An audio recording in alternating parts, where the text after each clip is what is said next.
Check 1, 2. Hello, hello.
Good evening. It's Monday, March 13th, and the Public Safety Commission meeting is now called to order.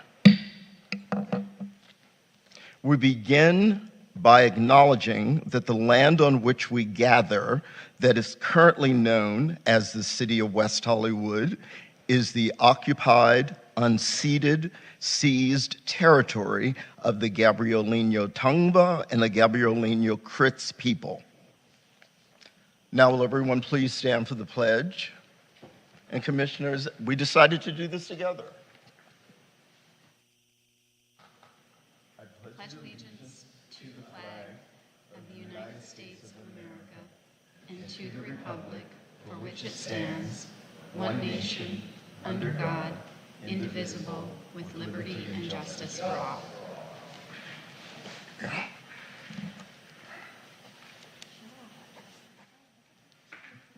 Commission Secretary, may I please get a roll call?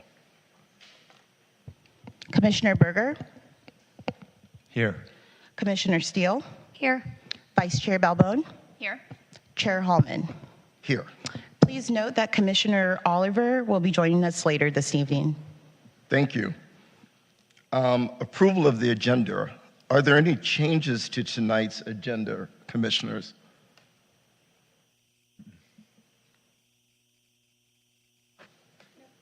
Do I have a motion to approve the agenda? So moved. Second. Thank you. Commission Secretary, may I please get a roll call? Commissioner Berger, Aye. Commissioner Steele, Aye. Vice Chair Balbone, Aye. Chair Hallman. Aye.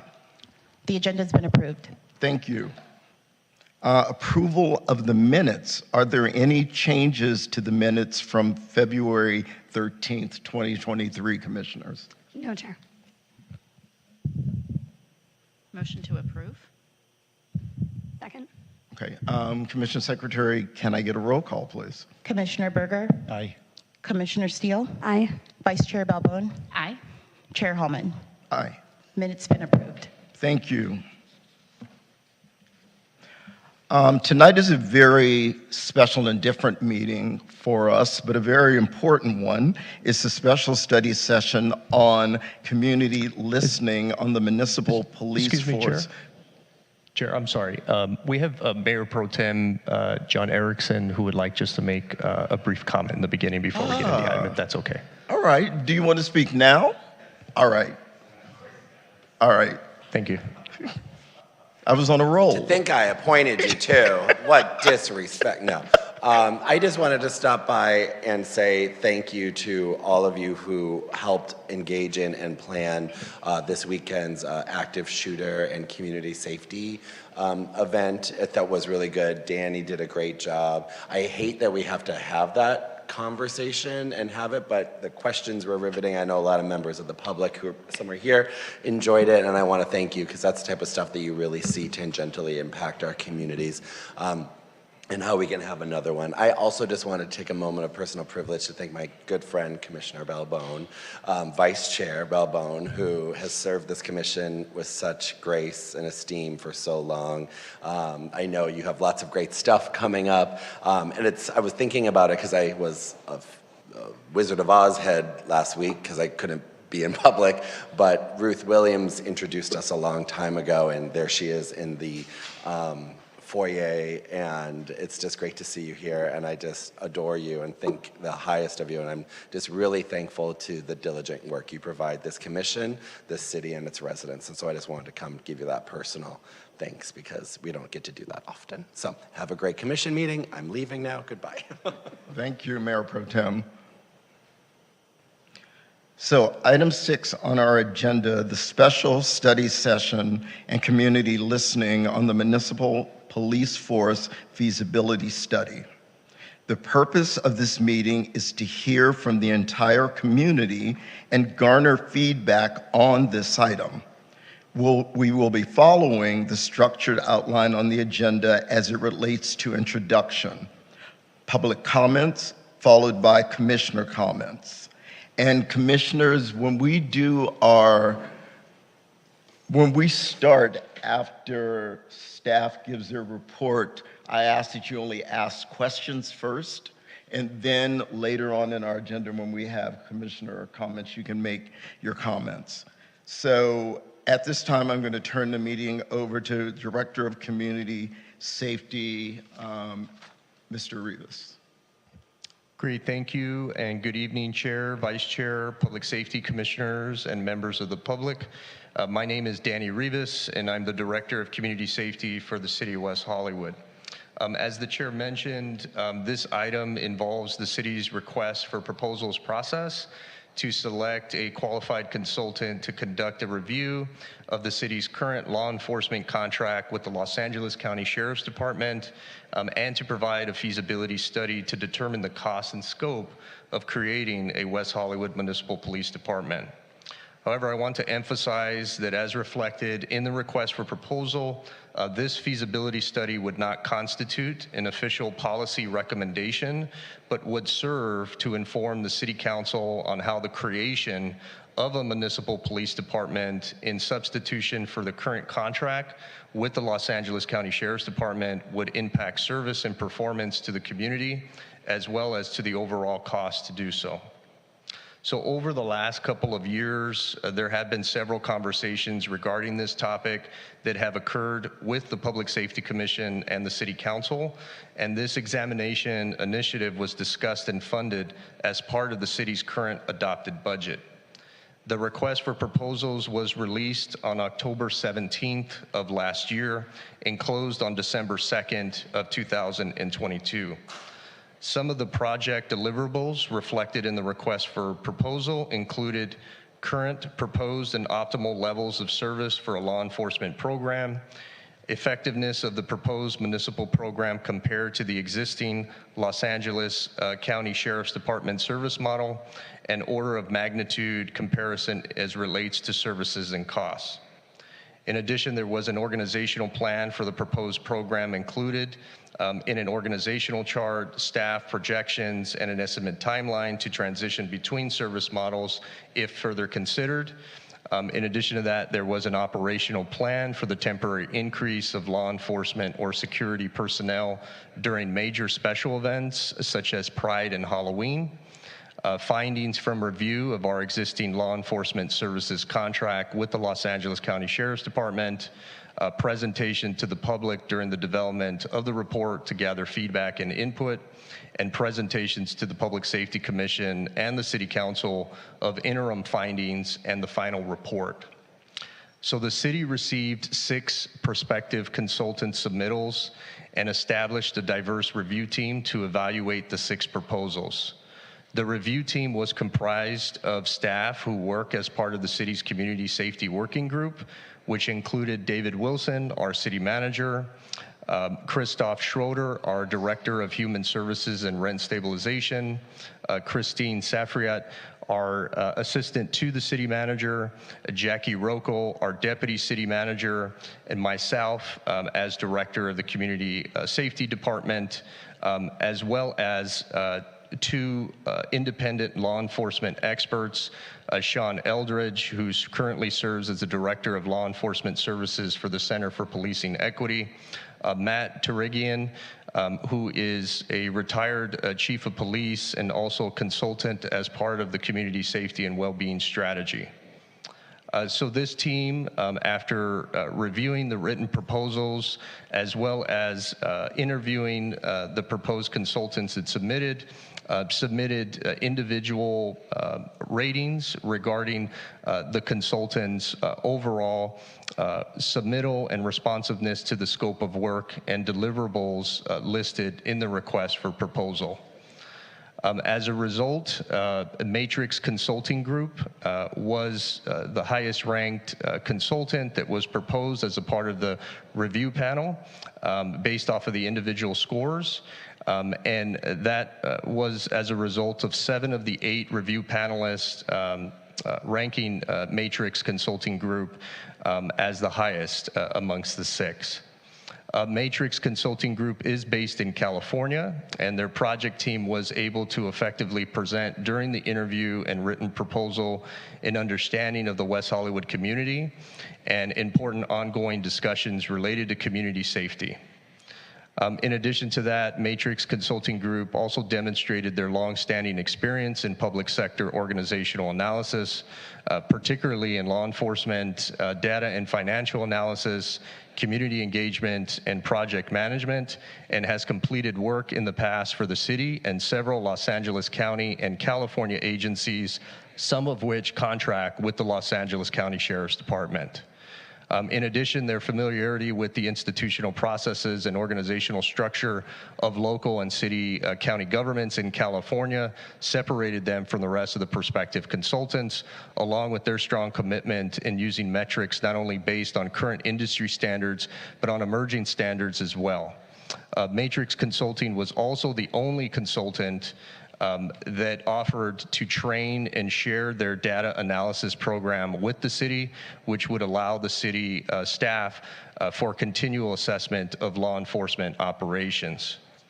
A few recommended areas that the review panel provided input on were also reflected in the staff report, and to summarize those, that included an emphasis on community engagement plan and communication about the process, a study to focus on independent feasibility analysis of multiple law enforcement models with no foregone conclusions, establishment of performance metrics on community policing, studying emerging as well as existing best law enforcement standards and practices, and a study to focus on evaluating the current contract in terms of what is working, what is not working, and identifying areas of improvement. At the last Public Safety Commission meeting, there was a lengthy discussion, and as a result of that discussion, there was a motion that was passed unanimously by the commissioners in attendance to establish this community listening and study session regarding this item. A summary of additional recommendations by the commission is reflected in the staff report, as well as a summary of public comments made at that time. In addition, there were interview questions that were requested by the commission that were asked of the request for proposal panel review team to the consultants that were interviewed, and those questions are also reflected in the staff report and posted online for public review. So finally, next steps is that staff will be bringing the item. I know in the current staff report, it is reflective of a March 20th, which is our next city council meeting, for staff to recommend the hiring of a selected consultant to perform this project, in addition to taking into account and summarizing the feedback from the Public Safety Commission meeting this evening, as well as any community comments made this evening as well. So, Chair and members of the Public Safety Commission, that concludes my presentation, and I'm happy to answer any questions the Commission may have. Commissioners, are there any questions for Director Rivas? I have questions about the questions, but are we saving that for when we after public comment? We can do questions now about the report that he just gave, and then our comments will come later. Okay. So specific questions about all of the different. Yes. Okay, great.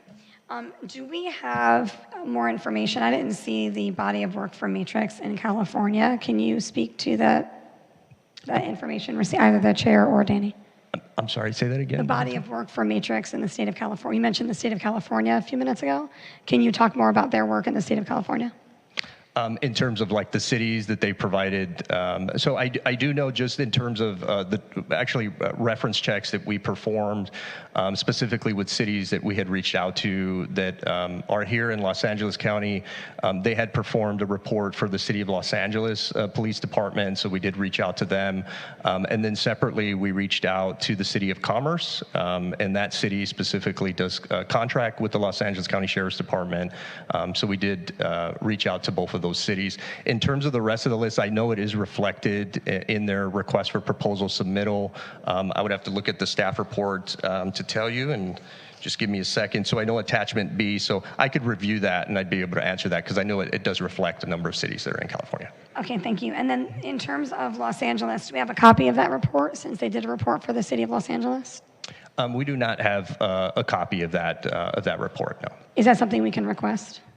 Sure. Yeah, I'm sure we could, whether it's through a public records request through them, or we can reach out to the same contact that we had. Okay, got it. Thank you. And out of the cities they served in California, do any cities have a similar demographic in terms of LGBTQ community? Yeah, I don't know off the top of my head if which cities, but I would have to look at the list, and that wasn't something that we looked like, but we can look into that. Okay, got it.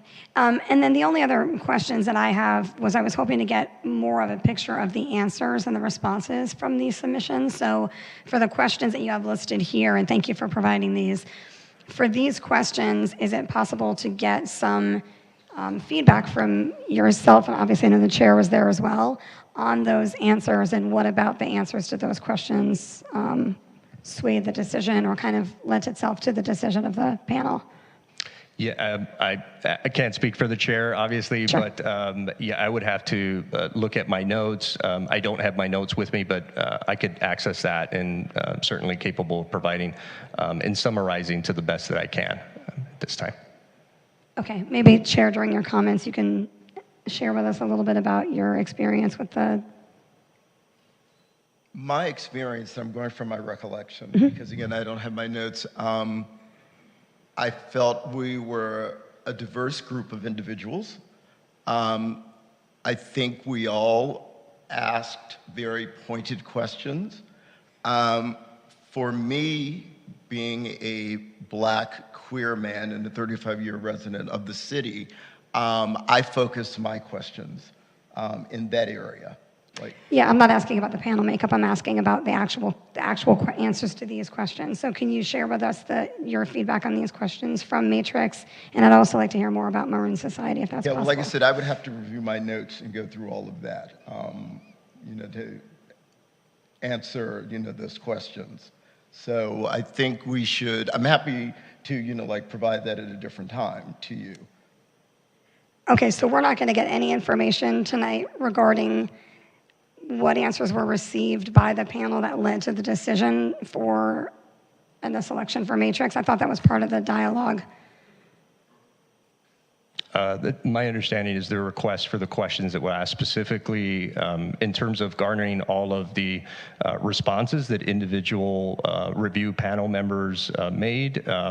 That's not something that was a part of the directive, or that was my understanding. So what we reflected in the staff report is essentially the questions that were asked. To recollect 2 months, almost 2 months from now, us having the interviews and, the notes that were taken, obviously, as a part of that, and the debrief discussion that occurred amongst the review panel members, no differently than any request for proposal process. That's not something that we were prepared to share this evening. Okay, I appreciate that.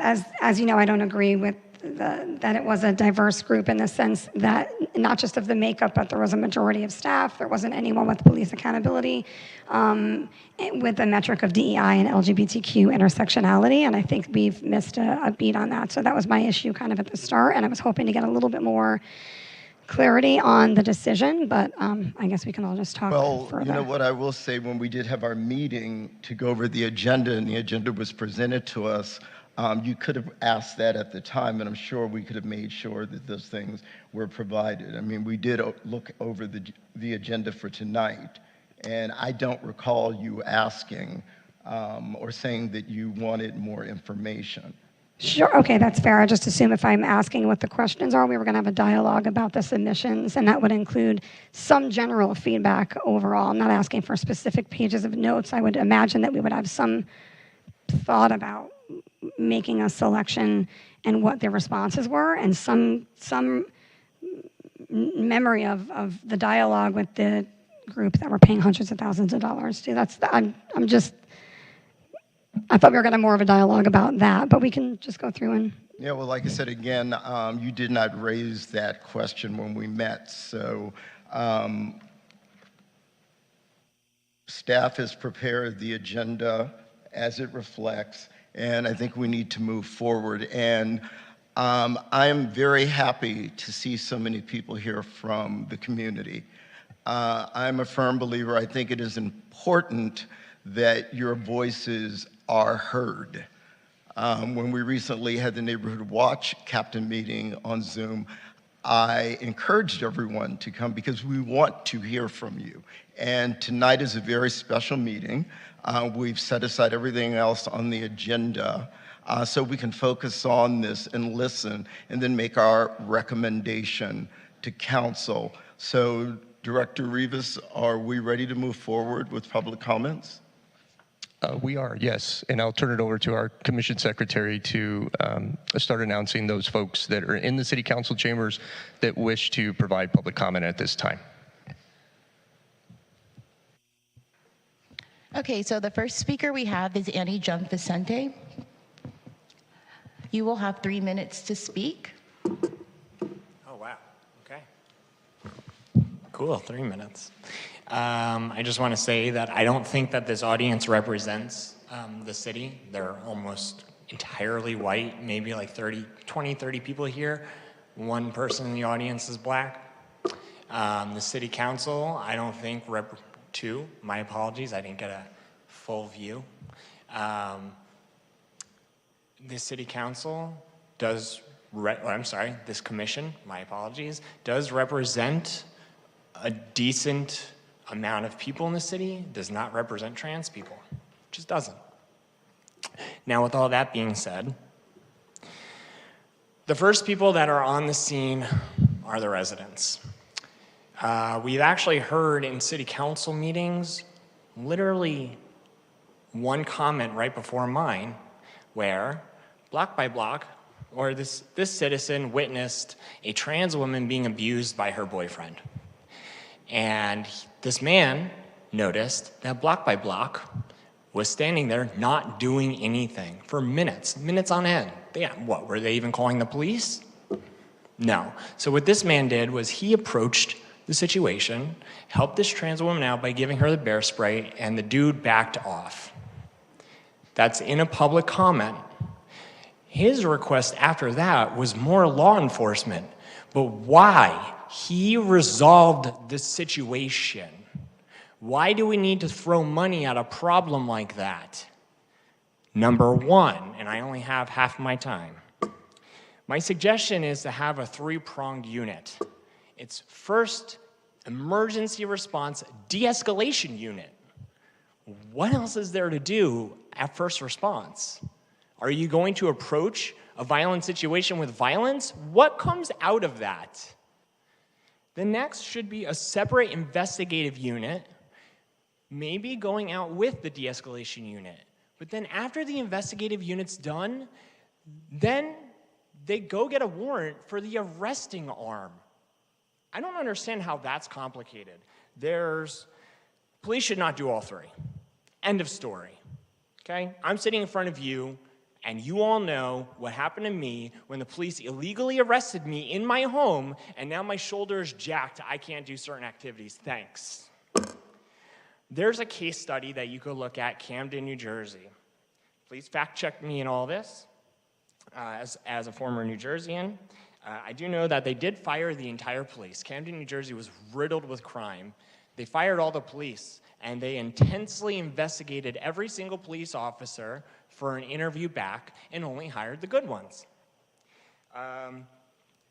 They significantly increased services to everything else, and they saw, again, fact check me, I believe a 68% reduction in crime. So last thing is charrettes. Perform only when diversity and economic inclusion standards are met. Vote as a charrette what to propose. Do not give city planners last say. Do not give city council last say. Thank you. Thank you. Thank you, Annie. Our next speaker is Richard Eastman. If you will please approach the podium, you'll have 3 minutes to speak. Distinctive commissioners, I'm almost 70 years old. I never really lived in West Hollywood, but I live in Hollywood. And when I came to this town as a teenager, I was a young gay man from San Francisco, where we had the hippies and the Black Panthers and freedom. And the police arrested me for marijuana in 1969. And they also arrested my dear dead friend, Dennis Perone, the founder of medical marijuana, which I never really discussed that we were in jail together, but we were. And Dennis and I were in the work furlough program, and the police, including San Francisco police, the sheriffs, when I would come down to Los Angeles before I moved to Hollywood in 1976, I always felt I was safe in Sherman or West Hollywood before it was incorporated by my friends, Valerie Tremeglio, John Howman, Morris Kite, and the LGBTQ community. Many times I've been attacked in front of the sheriff's station at that bus stop. The last time I spoke was at a city council meeting, and Steppy Shine was here, and John Harmon, and I had suggested a camera be put there near the bus stop, not only for me, but for the transgender community, the black community, everybody that comes to West Hollywood that feels safe, including when I didn't feel safe 50 years ago when the sheriffs wanted to kill me for marijuana. And let alone turning 70 in a few weeks, singing at the Whiskey A Go-Go, and the family up there loves me now because it's like, well, whether they're smoking on the rainbow or smoking on the sidewalk, this city, Woody Harrelson, the dispensaries, the compassionate coffee shops, if you don't feel comfortable in a city that wants to be Amsterdam and doesn't protect my transgender friends or my black friends or even me, when I go home to East Hollywood every night at that bus stop, I fear for my life, whether it's somebody I knew that attacked me or anybody. So the feasibility study, I agree with, maybe we should need a municipal police force. And I'm honored that I could speak here today because I saw it on the news, and I thought, John Heilman likes to say, Richard, you did all the work. Dennis Perone used to tell me I was doing God's work. And when I was in the room with two presidents, one that inhaled and one that didn't, the Secret Service salutes me in front of the White House, whether I'm there for the 53rd smoke-in or if I get attacked at that bus stop without you or the sheriff putting a TV camera there, I'm dead. So please, make a good decision. God bless you all. Thank you. Thank you. Thank you, Richard. Next to speak, we have Mito Aviles. If you want to approach the podium, you'll have 3 minutes to speak.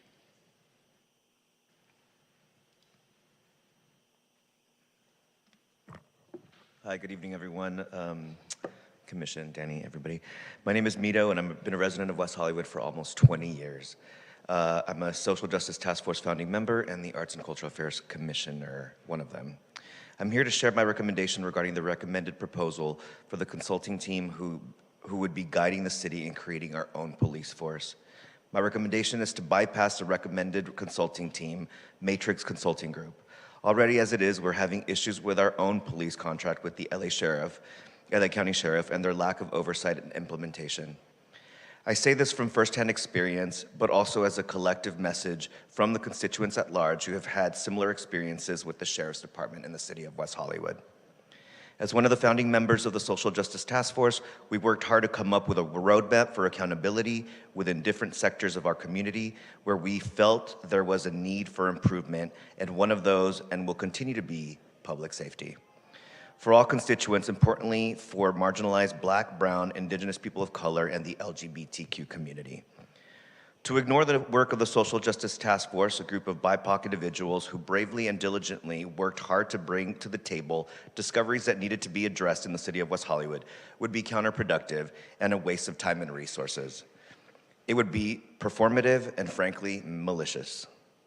Let's do the right thing, rethinking and reconsidering who we are going to be in political bed with, and by that I mean doing the same thing we're comfortable with. Let's change the narrative. Complacency as a whole in West Hollywood has no place in West Hollywood. The status quo has no home here. Let's change it.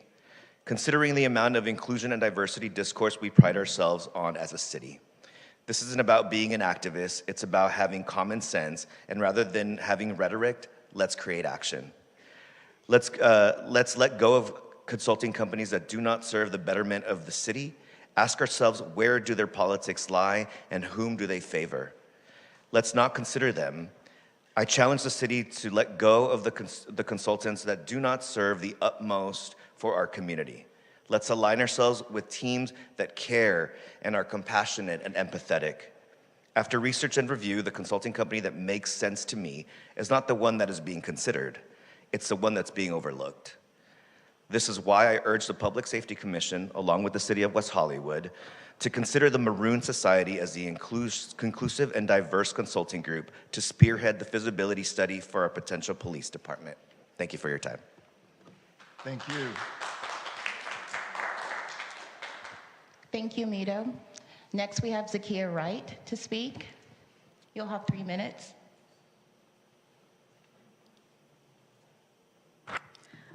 Good evening, Public Safety Commission Chair.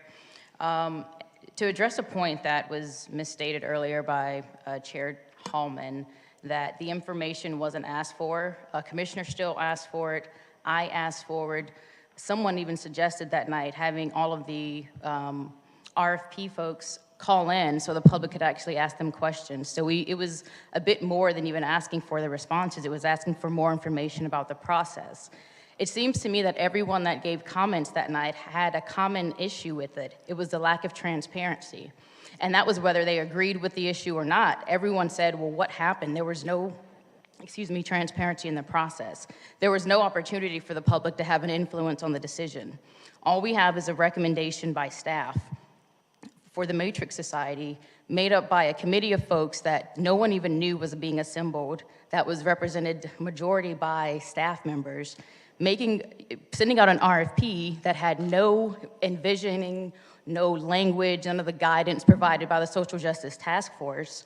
Then we have a recommendation that we know Council was going to accept. And again, it was in the entire process, there was no input, and there were so many opportunities within this process where there had been input from the community. And finally, if we're going to do it and move forward with the RFPs that we have, instead of re-envisioning sending out an RFP that it's inclusive of all the things that everyone's been discussing and been asking for, I think that would be the best way. But if we're not going to do that, I would say the Maroon Society. They've done work in West Hollywood. They've conducted surveys in West Hollywood. And most of their response is led with community engagement. So I know that if we are going to use this vendor, then more than likely there'll be an opportunity for more public engagement. Thank you. Thank you.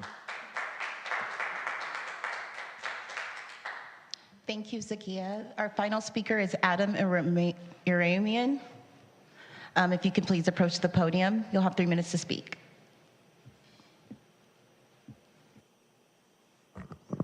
Good evening, commissioners. Hope you're having a lovely evening this evening. I wasn't planning on speaking tonight, but I felt enticed to say something. Having our own police department sounds like it's a great idea. We all would like to have it, but it's not as easy as one would think it would be. So I have a few questions and concerns that I'd like to address before a final decision is made and approached with City Council. One being that we're an LGBTQ community. If we are to have our own police department, will our police officers be trained to deal with everything that is dealt with our LGBTQ community? That could be from anything from homelessness to an employee who's having, a situation that they're dealing with, or whatever the case may be. My other concern would be there are certain events throughout the year that we have, Gay Pride, Halloween. How are we gonna fund these extra officers? When Halloween comes, Gay Pride comes, we bring in so many deputies from LA County. They could be from anywhere from LA County, and we bring them here. So that's one of my other concerns. My other concern is the police station. LA County currently owns the current sheriff's station. Where are we gonna have our current police station? Will it have to be built? Where is it gonna go? And all that comes into costs. I'm a fiscal conservative. I'm not against spending money, but we gotta see where all this money is gonna come from. It's, again, the cost and fiscal impact of having our own police department, retirement for the police officers, lawsuits. Currently, LA County is dealing with all of that. But if West Hollywood was going to have their own police department, how are we going to pay out for their 401ks? How are we going to pay out for lawsuits? And it's just something that we need to consider and think about. God forbid we have to have SWAT come in, or if there's a standoff, we use all of the resources from LA County currently. Where would those resources come from if, God forbid, we needed to call in SWAT teams? And again, it's just policy and procedures. Who's going to be implementing those policy and procedures? Those are my main concerns. I'm not against having our own police department, but I think that we shouldn't make any haste decisions. We should spend some more time rather than 1, 2, or 3 Public Safety Commission meetings to discuss it and figure out the best solution for the residents, businesses, and entire community members of West Hollywood. Thank you. Thank you. Thank you, Adam. Before we move on to Zoom, was there any other members of the public that wish to speak here in chambers? Okay, we'll move on to our Zoom callers. And Chair, I'll begin calling on some folks in Zoom as I switch screens. Thank you, Director Rivas.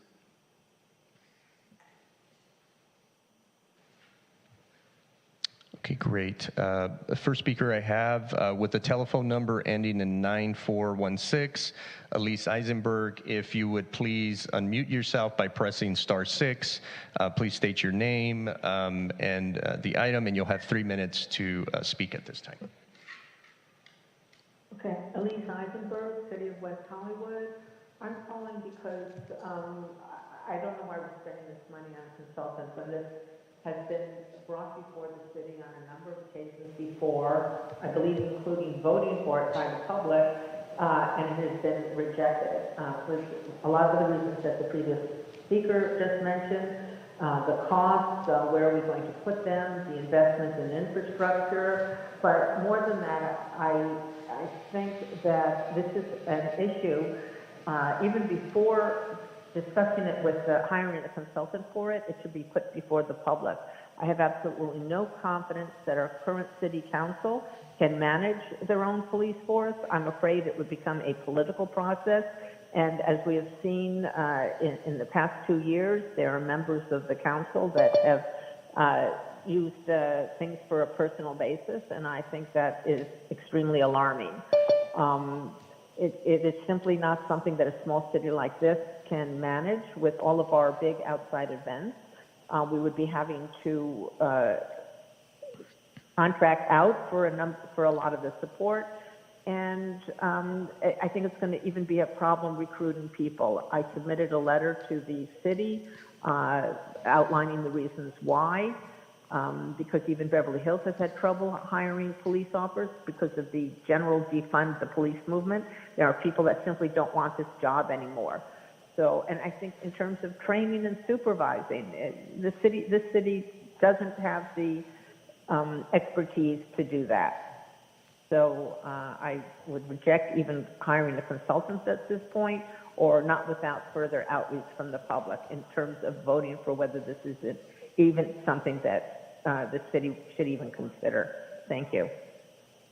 Thank you, Elise. I'll move on to the next telephone number here, ending with the last 4 digits of 7426. Again, 7426. If you could please press *6 if you wish to speak at this time. You will have 3 minutes to speak, and if you could please provide your name. Hi, my name is Vanessa Belladoni. I've been a resident of West Hollywood for the past 7 years. My concern is, I have a question. Is our sheriff currently a constitutional sheriff? Can anybody answer that question?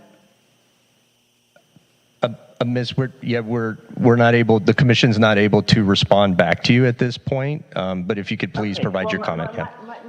My concern is that for everybody's safety as far as the federal government, every state and since we're in our own incorporated city, if the sheriff's department is a constitutional department, it is the only defense that we have against the federal government. And if you remove the sheriff's department, you remove the ability of the people to protect themselves against the federal government coming in and taking it.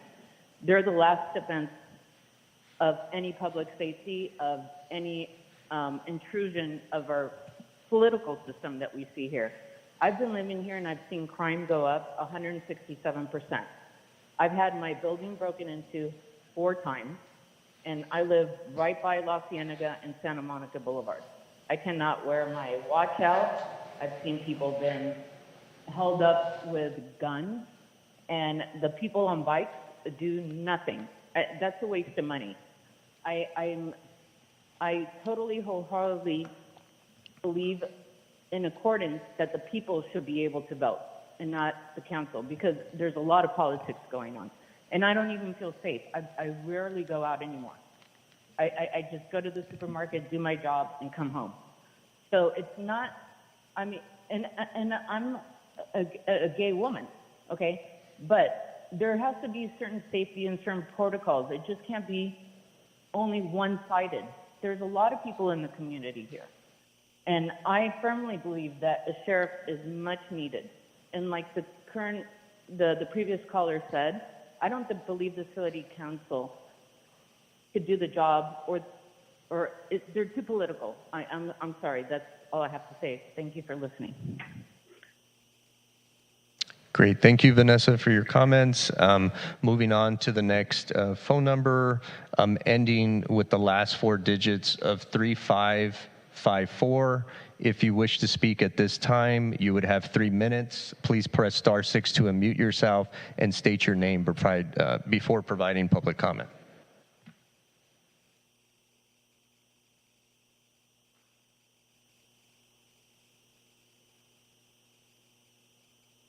Good evening. Thank you for waiting. My name is William Forth. I live here at West Hollywood on Hart Avenue. Thank you for the opportunity to speak to you. I think, to be blunt, that this is a fool's errand. I think that the money would be much better spent in enhancing our current services. Sorry, getting some feedback there. My concern is the cost, inestimable cost of infrastructure, staffing, training, equipment, ongoing community relations, all of those things. And frankly, we're trending in the wrong direction with crime, both minor crime and serious crime. So my request, please, would be that the public should have more of an informed view of this rather than it be left entirely to the council to decide. So I think, just to put it really simply, I think our money could be better spent and better invested with enhancing the services that we have with the Sheriff's Department, relying on their experience rather than going down this pathway. Thank you so much for giving me an opportunity to speak. Thank you so much for your public comment. Moving on to the next telephone number, ending in the last 4 digits of 5972. Again, 5972. If you could please press *6 if you wish to speak at this moment. You'll have 3 minutes to speak, and if you can state your name in the beginning. Good evening, Chair, Commissioners, and members of staff. My name's Michael King. I'm a resident of the city for many years. I moved here in my 20s. I'm no longer in my 20s. I'm still here. I speak tonight, though, as a private citizen. More than 30 years ago, my dear late friend, Chris Fairchild, served on the Public Safety Commission, and he advocated strongly for a West Hollywood Police Department. In the intervening decades, life and the world has changed. The West Hollywood Station has worked more and more closely with our city staff during the intervening years. Policing throughout the nation has changed, yet all of law enforcement must follow the legal interpretations of the nation's Supreme Court, and here in California, all the departments must also follow the laws enacted by Sacramento. Law enforcement's role is more limited than ever. Some people want our law enforcement to do less, others want them to do more, but all, it seems, want to make their own micromanaging choices that benefit few, yet at significantly higher costs to all. Please, if our sheriff's contract can be modified, if we determine it needs to be, specifically to address our local needs and shortfalls, let's do it. We need a small-town police force beholden to one or another future council member, like we need a collective whole in our head. Thank you for the opportunity to speak this evening. Thank you, Michael, for your comments. Moving on to the next phone number ending with the 4 digits of 7388. If you could please unmute yourself at this time by pressing *6, you'd have 3 minutes to speak. Again, last 4 digits of 7388. Press *6 and state your name before giving public comment.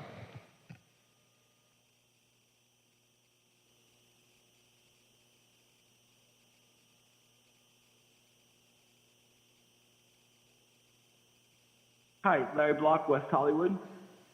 Can you hear me? Yeah. Yes, we can hear you. Hello? Hi, Dan.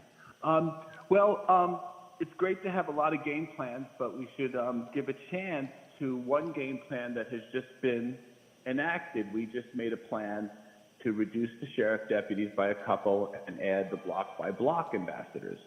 That plan is just going into effect. Perhaps that plan in itself works out, or the previous plan of the sheriff, but now we're going into spending money on this new plan for consultants without even putting that money back on either plan A or plan B, and now plan C is going on the table.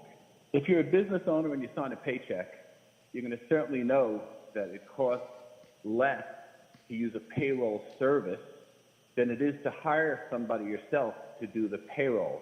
And the economies of scale that you get by shared responsibilities are great on everything that happens with regards to insurance costs and lawsuit and legal injury. And some of the previous callers also spoke to other things.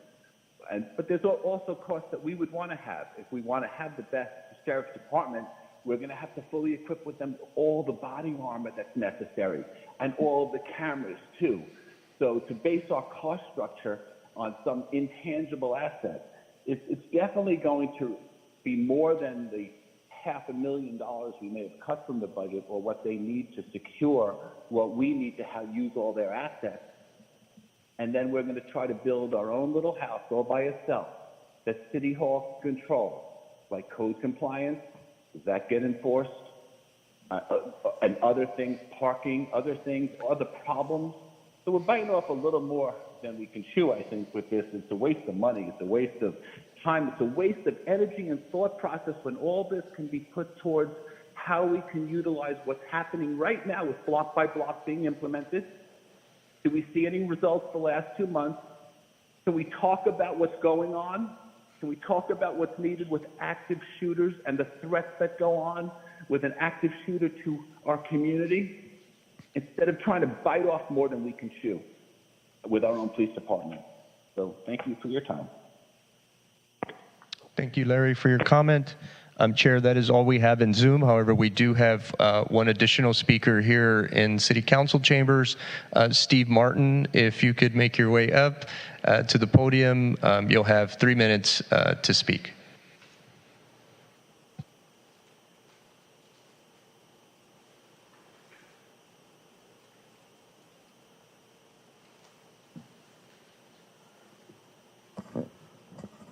Good evening, Commissioners. Steve Martin, West Hollywood. Admittedly, this is a real opportunity to hear what the people in the community are looking for in law enforcement. So in some ways, this doesn't have to necessarily be money ill spent. But to do that, we need to make sure that we're hiring a body that is actually going to do that is not coming in with preconceived agendas, that understands that they're going to have to talk to the real stakeholders here. And the real stakeholders are not really you, not really the City Council. It's the people who live in West Hollywood. And the people who are on the front lines on this are people in the neighborhood watch groups and the neighborhood groups who have not been solicited and not had their input asked for. There are so many people, including the people who, like Mike King, who volunteer at the sheriff's station, who could give you a lot of insights as to what the sheriff does right and a lot of areas where they could really improve. I mean, what do we want out of law enforcement? I mean, obviously, we want to see safer streets, safer neighborhoods, quicker response times. But how do we get there? The city manager was here last time, and he hinted that basically we would expect to pay more if we were going to have something that was even approaching what other cities like Beverly Hills do, 2-3 times as much. That's a big commitment of money, and that is going to have to come from somewhere. If you hire a consultant and you want them to come in at basically what we're paying now, you'll find that consultant. You'll always find somebody that will tell you what you want to hear. I mean, I've been practicing law long enough to know that you can hire an expert witness to get you to say almost anything. But what will happen is that you will have substantially fewer officers, probably only 1/3 of what we have now. You'll wind up having more block by block, whether or not that's effective or not.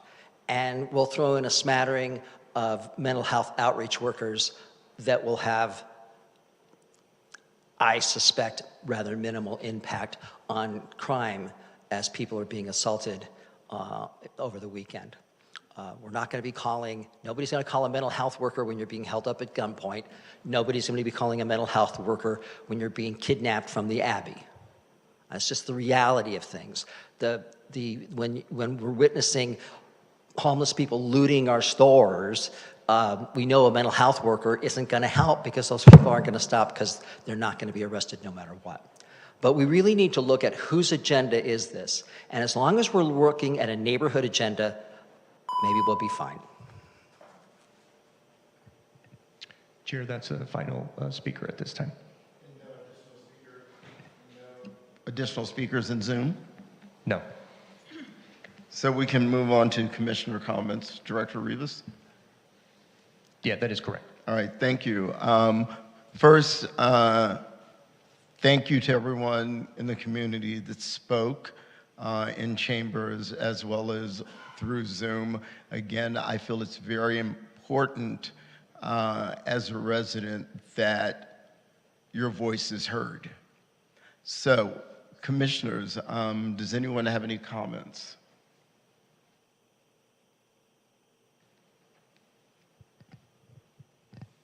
Commissioner Steele. Thank you. Thank you to all the public who has come out tonight and has Zoomed in. I've also taken a lot of time personally, many of you know, to talk to community members on all sides of the issue and topic of policing. There's a lot of nuance, there's a lot to discuss, and there's a lot of layers. We don't have anything in front of us right now that says what we will or won't net out with. The point of this particular meeting is to talk about the RFP process and submission for the feasibility study. The feasibility study is going to happen. It was approved by council. That's not kind of on the menu for tonight. I just want to make sure everybody understands what we're here to do so we can get there. The study itself is to be activated in 2 parts. So just to reiterate, the first part, and not in order, by the way, the first piece of it is to look at the current LASD contract, looking at the sheriff's contract now, looking at the service, looking at them as a service provider and a vendor, because that is what they are, looking at that service, engaging with the community, business owners, residents, and folks that come here to work or play, and understand how we could be better maximizing that contract. What could we be doing better and bringing to the table to expand? What can they be doing better? What can they shift? That's the dialogue on that particular piece. And obviously, feel free to jump in if I'm misquoting. The second piece of that is to look at the potential of having a municipal police force. That is a long time coming. That will have nothing to do with current changes or what's happening in the next, 60 to 90 days in the city. The study itself will take months to complete. It will have a lot of community engagement. That is certainly the hope for whatever consultant we bring on. So I just want to kind of clarify those things. It is a 2-piece project, and both of those pieces are included, both looking at the current just contract and relationship and what improvements can be made across the board, and then looking at the potential of a municipal police force that operates in the city. I have no thought at the current moment of what should or shouldn't be, except to see hopefully a great study come back with feedback we can all look at, and then have some serious dialogue with the community before any decisions are close to being made. I want to clarify something. We are all stakeholders. A lot of times I'll hear people make comments that they're the real stakeholders, they're the real residents. There is no real resident. A resident is a resident of the city. It doesn't matter which side of town they're on, if they're a renter, if they're a homeowner, although congrats if you are. The city is largely comprised of renters. And so also we're here, we have a responsibility to protect the folks that come here to work and come here to play. And every single person has value, and it's our role to protect those folks. And many of the folks that come here to work or play fall under the marginalized identity because they can't afford to live in this city. That's a reality. A lot of the concern that was stated has been included in the earlier report, so I do encourage the public, especially since this will be a continued dialogue, to go back, look at the earlier Public Safety Commission meetings on this. This motion was brought by the commission. It started before I was here on November 5th, 2020. I did go back and rewatch that full meeting before attending this evening as well. And I do encourage you to get fully informed on it. There's a lot of information that I think it's good for you to see, and conversation it's good for you to hear. Regarding block by block, if there's any questions about them and what they're doing, of course, we have reporting every month, always happy to dialogue it. And I thank Annie Gianfacente for mentioning that other issue regarding the bear spray, and I will circle back with them, but I appreciate that information. In terms of the panel, I think I have already stated that I don't think it was a diverse panel in perspective and in lens. I'm not talking necessarily about the makeup, although I probably wouldn't wholly agree there. I had recommended early on that we include police accountability in the dialogue. One of the things that Vice Chair Balbone added to the original motion, November 5th, 2020, in that meeting was the word accountability. That is the word that is missing. That is the work that is missing, and that's not what I'm seeing.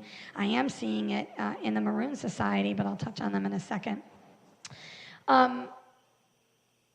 And I say that because when you have a panel of folks that are largely beholden to the city manager, who I respect in his role, I do think there is a skewed lens there. I don't think there was enough diversity. This didn't have enough LGBTQ representation from my view. It didn't have, November 5th, 2021, I apologize, I'm getting my numbers jumbled. The LGBTQ body should have been consulted, the Trans Advisory Board should have been consulted, and I think most important, the Social Justice Task Force body should have been consulted, and the work that they did, they took months to do, really serves as a roadmap to do exactly this kind of work. And the problem is, these bodies go into effect, this work gets done, and it doesn't get actioned, right? And then you've got a new commission and a new council, and nobody knows who's on first. When the bottom line is, people have spent months doing this work. We've paid other consultants, like we did with the Social Justice Task Force. We had a wonderful person leading that working group. There was heavy community engagement. Those meetings were fantastic. The work is incredible. If you're not familiar with it, please get familiar with it. To not put that work into action, my question is always, how long do we wait? The work gets done, and then it's, they're working on it, we're going to implement. When are we going to implement it, if not now, when we're doing a study about policing and equity in the city? Director Rivas, you mentioned earlier that it was no different than any other RFP process. And just 2 notes on that, and I appreciate you and your work tremendously, which I know you know. But I just want to call out 2 things. One, this is a very different situation than an RFP for a graphic designer or other vendors. And I'm not saying that in the sense that you don't know it, so please don't take it that way. I'm just speaking to the breadth of the topic, and I do think a much larger group should have been involved, and I think the planning should have been transparent. I've had it said to me that maybe folks just don't understand that it's often the chair that represents the body. This isn't a liaison role. This is interviewing for a consultant. And so no, I haven't seen other chairs brought in to do interviews. No, I haven't seen folks welcomed into that space. I wasn't when I was chair of the LGBTQ board, but I certainly can tell you that I look forward to having the chair of the new LGBTQ commission invited to a seat at that table, and I will insist on it. In terms of the timing, I know we've done this study before. I hear the public on that. A lot has happened since 1992, and there's a lot of change happening, so I do think it's time for the study. And again, it is happening and approved, so we're not really here to debate that, but it's a different landscape, both the city and the country. Although I took notes on all of the comment, and I appreciate that. In terms of the training that was referenced, we don't have good LGBTQ inclusive training now, and I wonder how many folks have even stopped to ask that. I've attended that training. I sat in the sheriff's station and sat through the LGBTQ training, which was lacking at best. That's the best that I can say right now. I have had dialogue with Captain Mulder about it. He's been receptive to that dialogue, also with Sheriff Luna's team, to have a larger scope conversation about LGBTQ inclusive training for the county, because that is post-training. That comes from the county. It's not our decision. It would be if it was our force. That's not a vote in that box for me. I'm just clarifying. That is post-approved training that comes from the county, and that training needs to be redone at the county level, and that is something I am working on outside of this body. A couple more quick things. It was also stated that the police departments have to follow the law of the land. Well, we know that that's not always true, right? I'm not saying that's true in West Hollywood or not true in West Hollywood. What I'm saying is, there are civilian oversight committees. You can attend those meetings and get informed and engaged on what's happening with LASD, the oversight issues, and get involved in that process if you want to understand what's going on there, the work with LASD gangs. That is not what we're here to discuss. I just wanted to offer that in case folks want to get a little more involved in the LASD civilian oversight dialogue. I have a couple of additional notes that I do want to mention, and I appreciate the time. I think it's important, and I know it's what we're here to do. So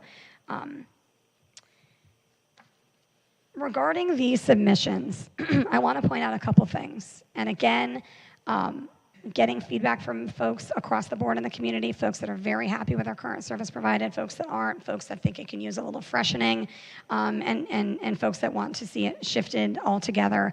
And I appreciate the three-pronged suggestion from Annie Jump and some of Stephen Martin's words as well, in terms of some changes that we could make that would be effective. So in terms of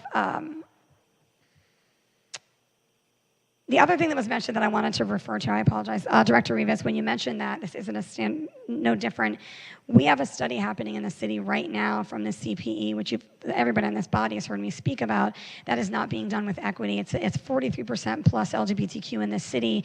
We have a study on policing and equity that does not have any LGBTQ inclusion. None. Sean Eldridge, from his own mouth, sat right here and told us that they do not do that work. They do not have that lens. We call ourselves the queer city, the gay city, Boys Town, and yet we're having an equity dialogue with police that doesn't involve the LGBTQ community. Not only that, if you're only having a race dialogue, which is massively important, and I support that work, you are missing the intersection of the Black queer experience and the BIPOC queer experience. So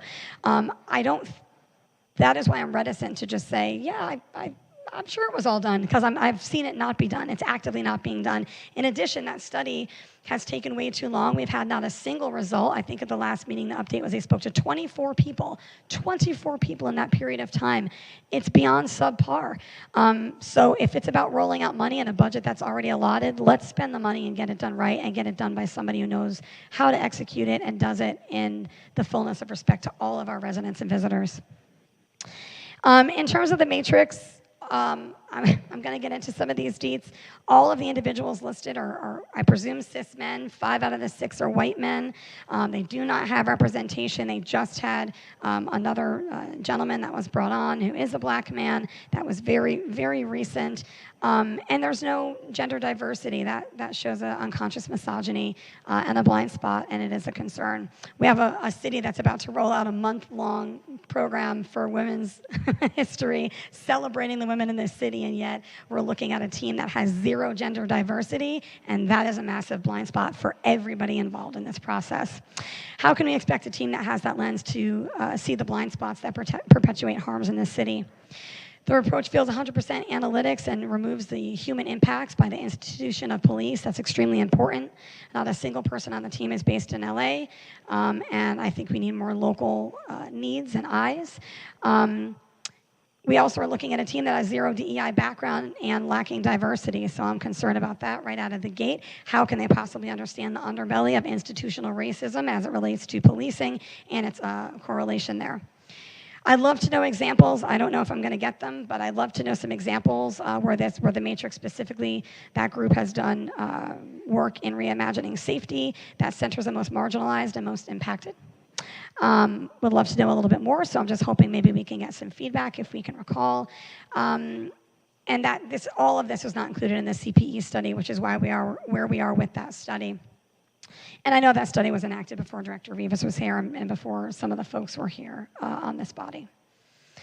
And then I just don't think a team of predominantly white cis men won't perpetuate established biases that are long accounted for. So pretty concerned about that.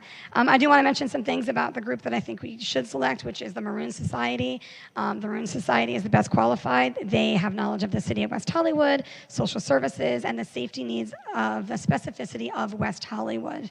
Subject matter expertise, technical proficiency. They have been incredible in turning around surveys and community engagement programming for the city in the past.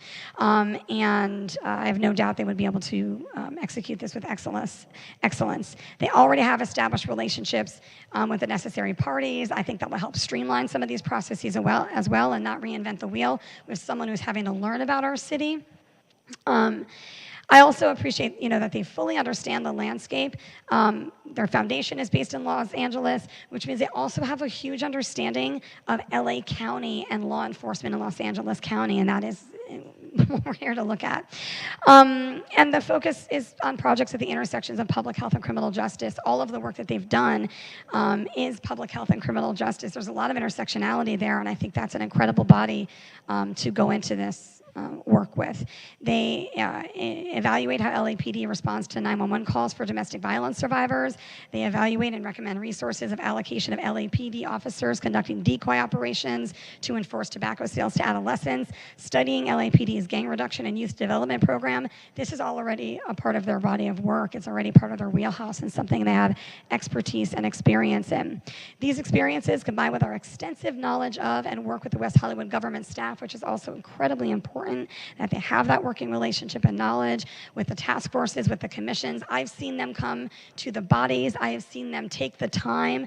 I have not seen that from other groups, including CP, unless specifically requested, and those have been misses. So the fact that they've taken the time, they've put in the work, they've showed up at the commissions, they showed up at the boards, they got community input every step of the way, tells me that they're going to go into this with the right lens.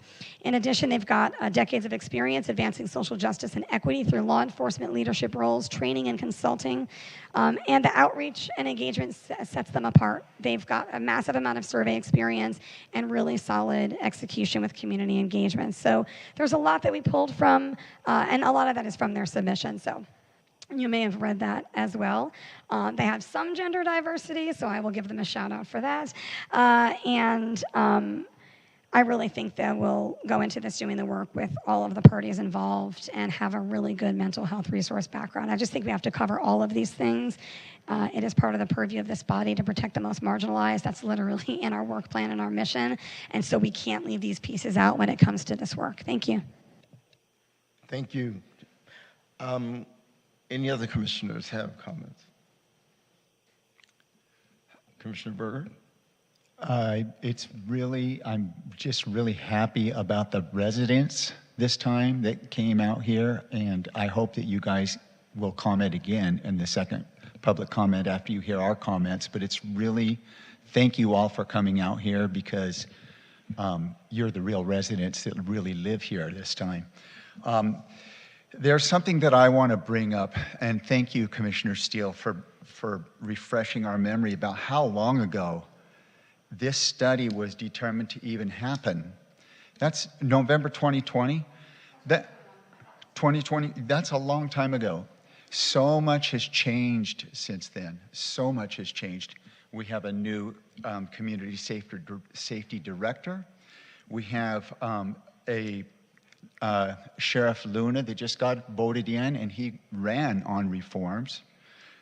We have the block by block big change that's been happening, and we haven't seen any results from that.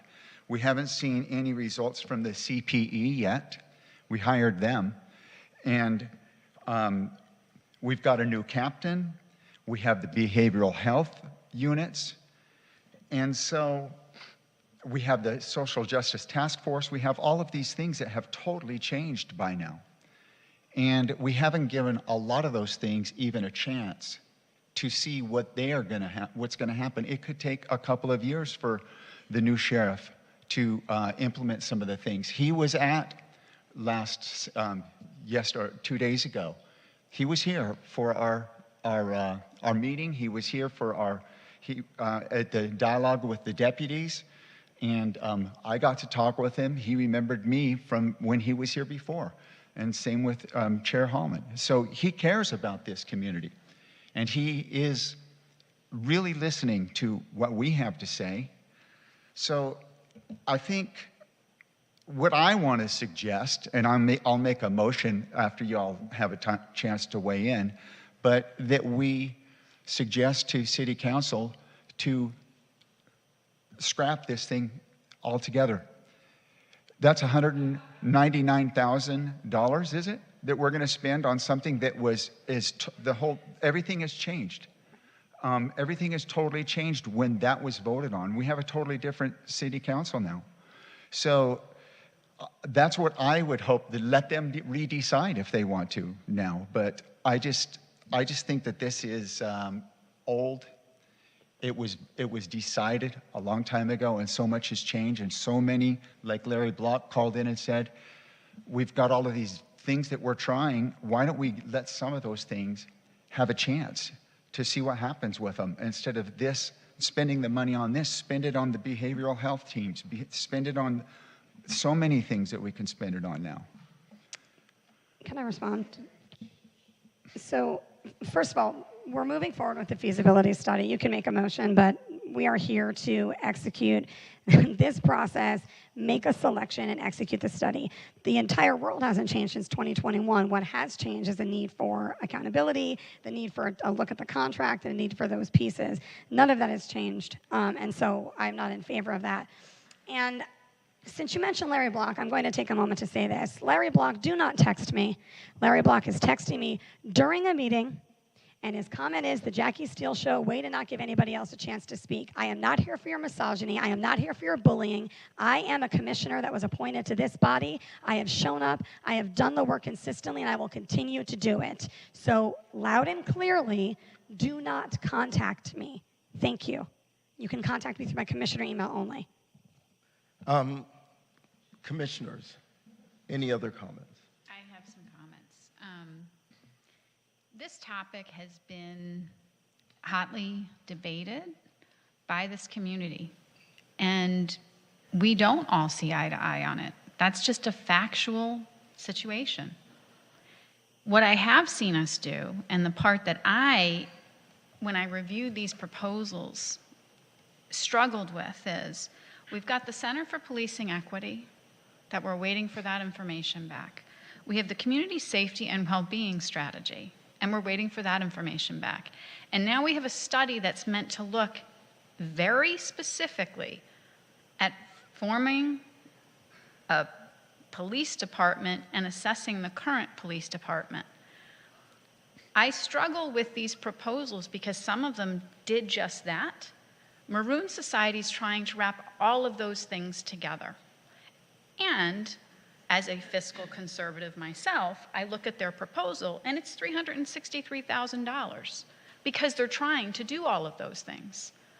But we've also put money from the city already towards those two other strategies. I am unclear, as we sit here, how these things will come together. And that, I think, is part of the confusion that I feel, I think some of our residents feel. It's not that people don't want to see all of these things come together, but candidly, we've got several oars in the water, and I don't know how they're going to come together. And I think that it creates confusion for this community on an issue that is already divisive enough for all of us. So that's one of the things that I could use some feedback on from staff or the council. how are all of these things going to be sequenced? And are they truly a package thing? Because that's the part that I struggle with. I think some folks, when they responded to this RFP, thought they were doing one thing and one thing only. But I don't think this topic is a one thing only topic. And that's something that we have to deal with, because I can't even evaluate the RFPs without that understanding of what are we doing with CPE, what are we doing with community safety and well-being, and how does this RFP sit with those two things?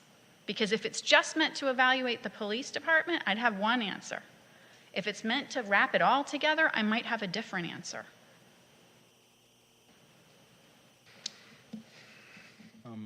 Commissioner Oliver. So I don't disagree on the merits of the different RFPs that my fellow commissioners put forward. But I think at the end of the day, what a lot of people are saying, and I tend to agree, is that we're going to pay for a study that's going to tell us what we essentially already know, which is for a city that's less than 1.9 square miles, we can't afford our own police department. That, I think, is what a lot of people are saying, and I don't disagree. Beverly Hills spends over $106 million a year, almost more than 2/3 of our entire budget in the city of West Hollywood on their police force. We spend $23 million, and our social service budget is about $9 million. So if we were to double our share of, our law enforcement budget, where's that money going to come from? Something has got to give because we are dealing with a finite budget. And I know that this commission meeting is not, the special meeting is not about whether or not to have this study, but the RFPs for the actual consultants to do the study. However, I think we kind of rushed into this position, and there's a bit of shock in the community. That's what I'm understanding. I'm not opposed to this on the merits per se. I just don't see how it happens logistically. We do have a new sheriff who is committed to making reforms. He has shown up. I saw him at an LGBTQ dialogue with a deputy yesterday. Yes, that was yesterday. And then there are logistical issues. Where would the station go? It is the Metro and Sheriff's lot is county owned. Where would West Hollywood Police Department go? There's a liability to the general fund. There's a responsibility to pay pensions that right now we pay into. But at any time, the city of West Hollywood can sever its contract. We contract everything in this city because we are 1.88 square miles. We even contract our parking enforcement. This is not feasible. I just don't see, and before we spend $200,000 or $400,000, I would just like to know how this could work. I do think that I mean, if we were to go with the $400,000 bid, that's essentially 4% of our social service spending, just for the study. That's my perspective on this. I think this is something that council really should consider spending this money. There's an opportunity cost with the spending on a study that may not be necessary. This could go to rental assistance, emergency rental assistance when people are facing evictions, with the moratorium ending. That's what I have to add to the conversation. Thank you.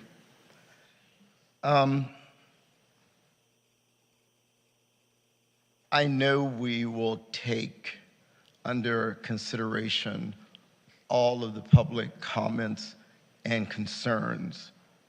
You know, I was part of that interview process.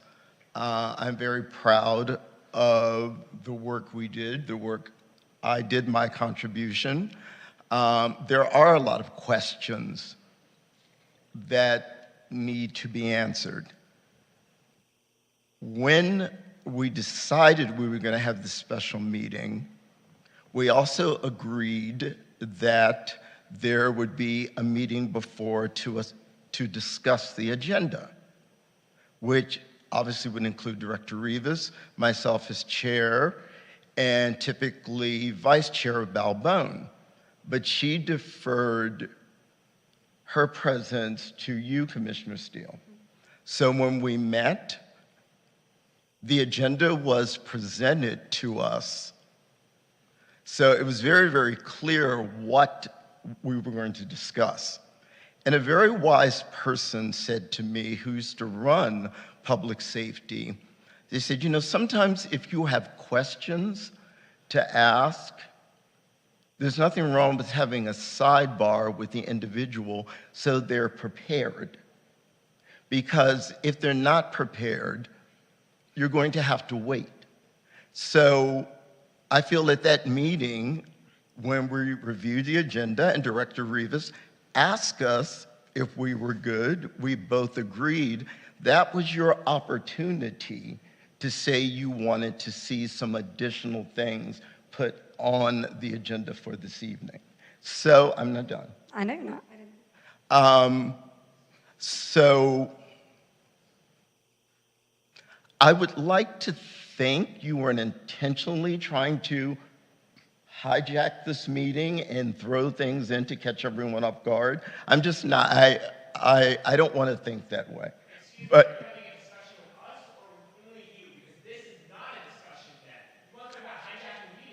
Annie, Annie, this is not public comments. This is commissioner comments. This is commissioner comments, and I'm going to ask you to refrain from speaking. Thank you. Anyway, the agenda was discussed.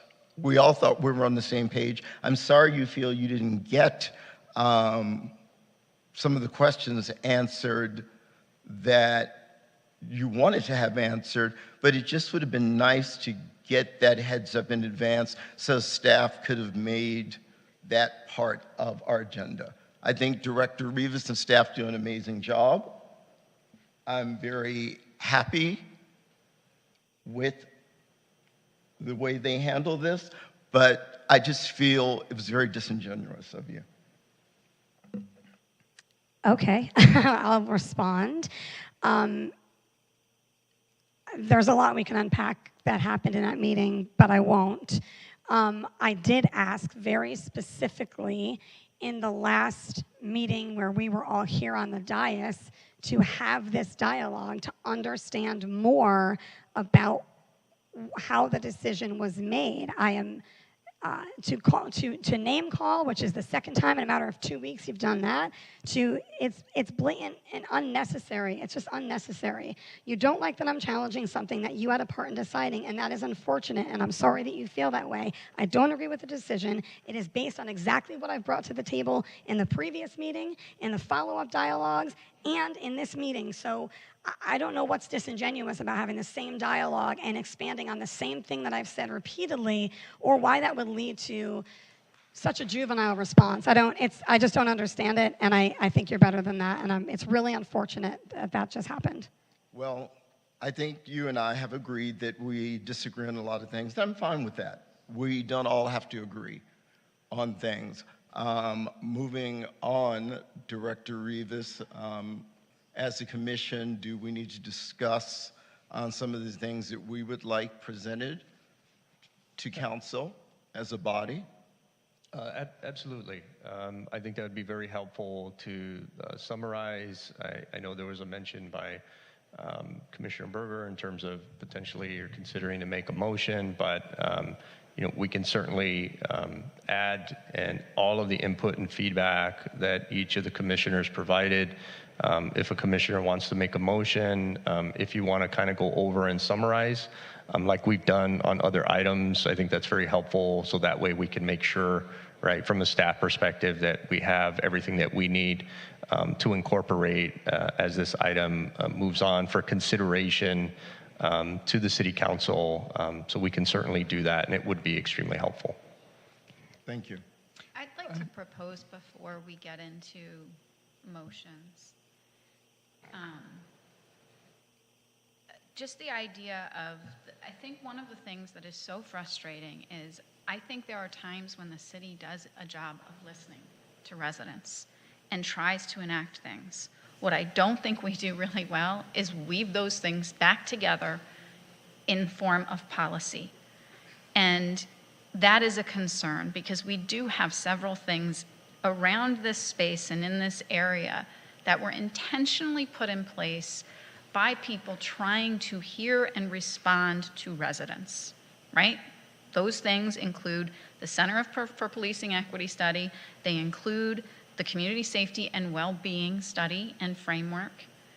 And now we have a proposed review what it would take to set up the police department independently or change the dynamic with the current contract. Those things are separate, but they're really not. And I think that is part of what is frustrating all of us, and I think it's frustrating for the community, because I do not think we've had a conscientious way to bring those three things together. And probably it's because they're all happening with different teams, different vendors, and we all have a level of frustration with the status quo, wherever we sit on these topics. For me, that's part of the issue, and that's part of what I keep hearing from everybody.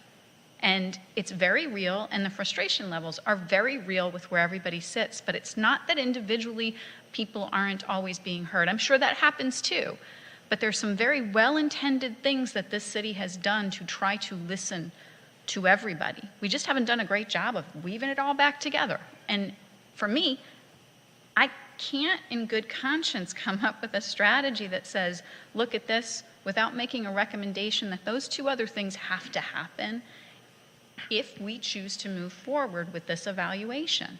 Because it's unfair to these vendors as well, because one of them has priced themselves on doing all of it, and I don't think all of it needs to be done. And they're the most expensive because of it. And I don't know that that's the work that needs to be done. So that's something I think we really have to have a thoughtful proposal on to the city council and to staff, because we're out of sync on this stuff. And it's okay to be out of sync, but to not address that, we're not going to get the outcome. I would like to make a motion Can we continue the dialogue before we do that? A little bit more, Okay. Tori, just to be fair to everybody, because it's so important. Thank you. So, and the point, again, just to bring us back to center on this thing, the entire point of this meeting and the ask for this meeting was to look at the RFPs and the submissions, and have a dialogue about the submissions. If this body doesn't make a recommendation to council, council will decide. So we are now going to take the power out of this body's hand, and they may decide differently anyway, right? Who knows?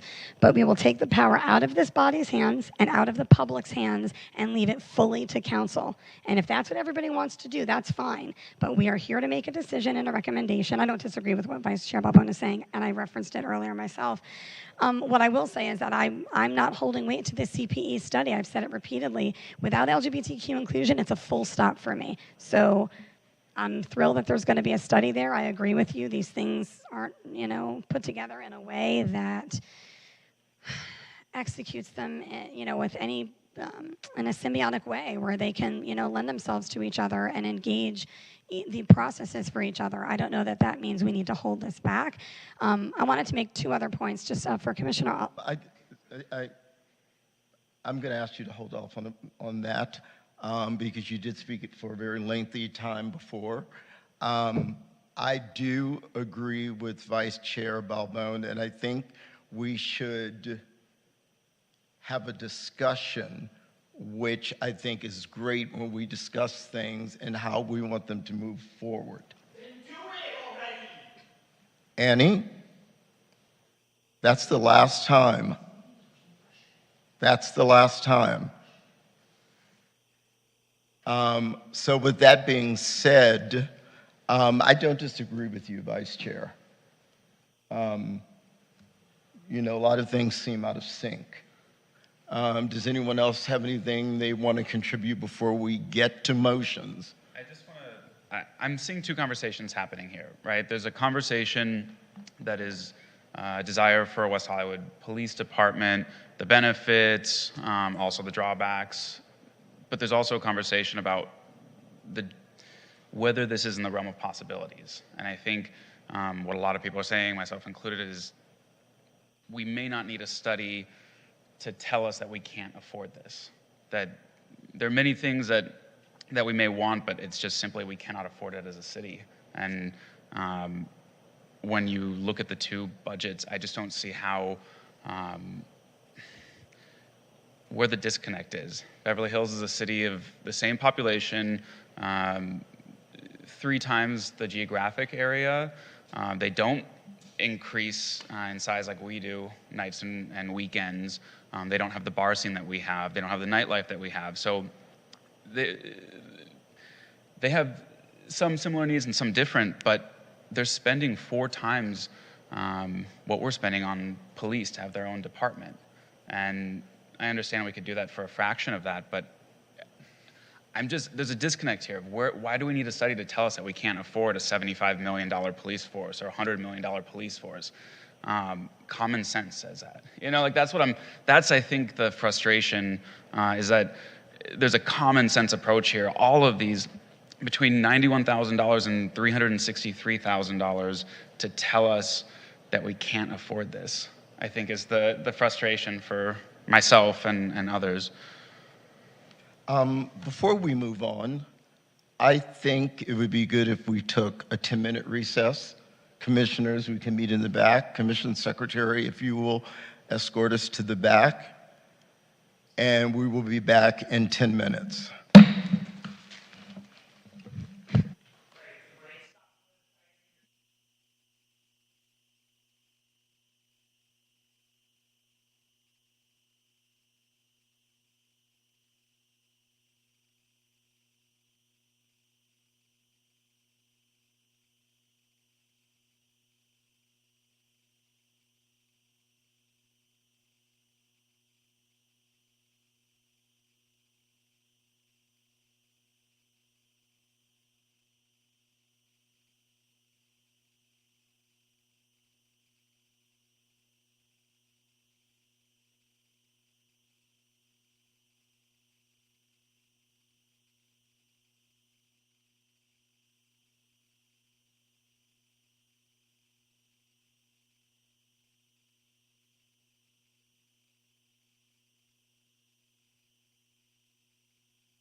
All right, thank you, ladies and gentlemen, everyone. We're back in session.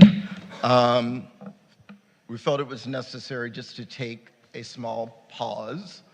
Full disclosure, as a commission, we did not discuss this issue in the back. We want to have that discussion here in front of you, the public, so we can then make our recommendation to council. So, commissioners, any other points that anyone would like to address? Yes, I would like to just provide a little information. So I know we talked about the budget, whether it's the 199 or the 363. Even at the higher end of the 363, that's 1.86% of our annual police budget. So that is a very minimal investment into looking at the contract. I think the second thing I wanted to just offer is that I know there's a lot of dialogue about the police force, and I think that's very important dialogue, and every ounce of it is important, and what the public has to say is absolutely paramount here. All of that and that discussion comes after the study. The study will tell, because right now we've heard things like, oh, we'll have a lot, less officers, and financially that there may be something there. We've heard it's going to be double or triple. We don't have any numbers in front of us that we can actually operate off of. So I just want to remind everyone that in the process of the study, part of the point of it, of course, is the financial analysis on everything that folks have mentioned. So we've certainly heard you. My concern in bringing up the process of how we got here is the same, and I think shared with a little bit of what Vice Chair had to offer, in that if we don't have a clear picture of the next steps, and if we don't have a clear picture of the engagement, I am concerned for that. One of the things we had asked to have included, sorry, I'll speak for myself. I had asked to have included, after speaking with some community members, is to bring in the Department of Police Accountability, the person that is in San Francisco who built that department. Obviously also understands all of the intersecting community members and is now in charge of civilian oversight for the entire state. So there's really no reason that it wouldn't apply and be viable for the city of West Hollywood to work with whatever vendor. In addition, I'd like to request that as the study moves forward with whomever we select, our advice council, and then they ultimately select, we incorporate a 3.5% budget ask in the study only, in the looking at of the study, to have our own Department of Police Accountability, because that department, that money and that budget would also incorporate some of the legal issues that were brought up before. Some of those types of things would be covered under that by having our own lawyer. I think that was it. Let me just check my notes. Sorry, one sec. I just want to make sure. Yeah, and the other I wanted to make to Vice Chair Balbone's question is the Maroon Society's RFP. I didn't feel like they were trying to do the other pieces. The community well-being safety strategies, it's out there. I think you're completely right about the incorporation, and I think we need a clear picture of what that's going to be, and that makes sense. I think what they've provided is showing that they can do this work with the lens of all of those things incorporated. Not that they're necessarily trying to do a well-being study or one of those pieces, but that they're going to go into this study with an intersectional lens, a look at human services, as well as just standards in policing and contracts. So that's it. Thank you. Thank you. Let's just go down the line. Vice Chair Balbone, any additional comments?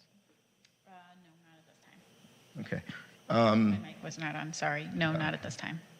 The only comment I will make, when we were vetting and doing the interview process, and, I was well aware that Maroon has worked in the city before.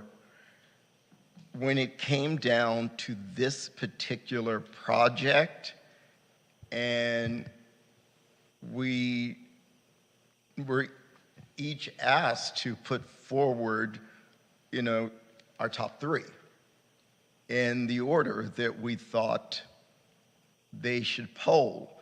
And yes, they have worked in the city, but it just wasn't a consensus for this that they were the right consultancy group.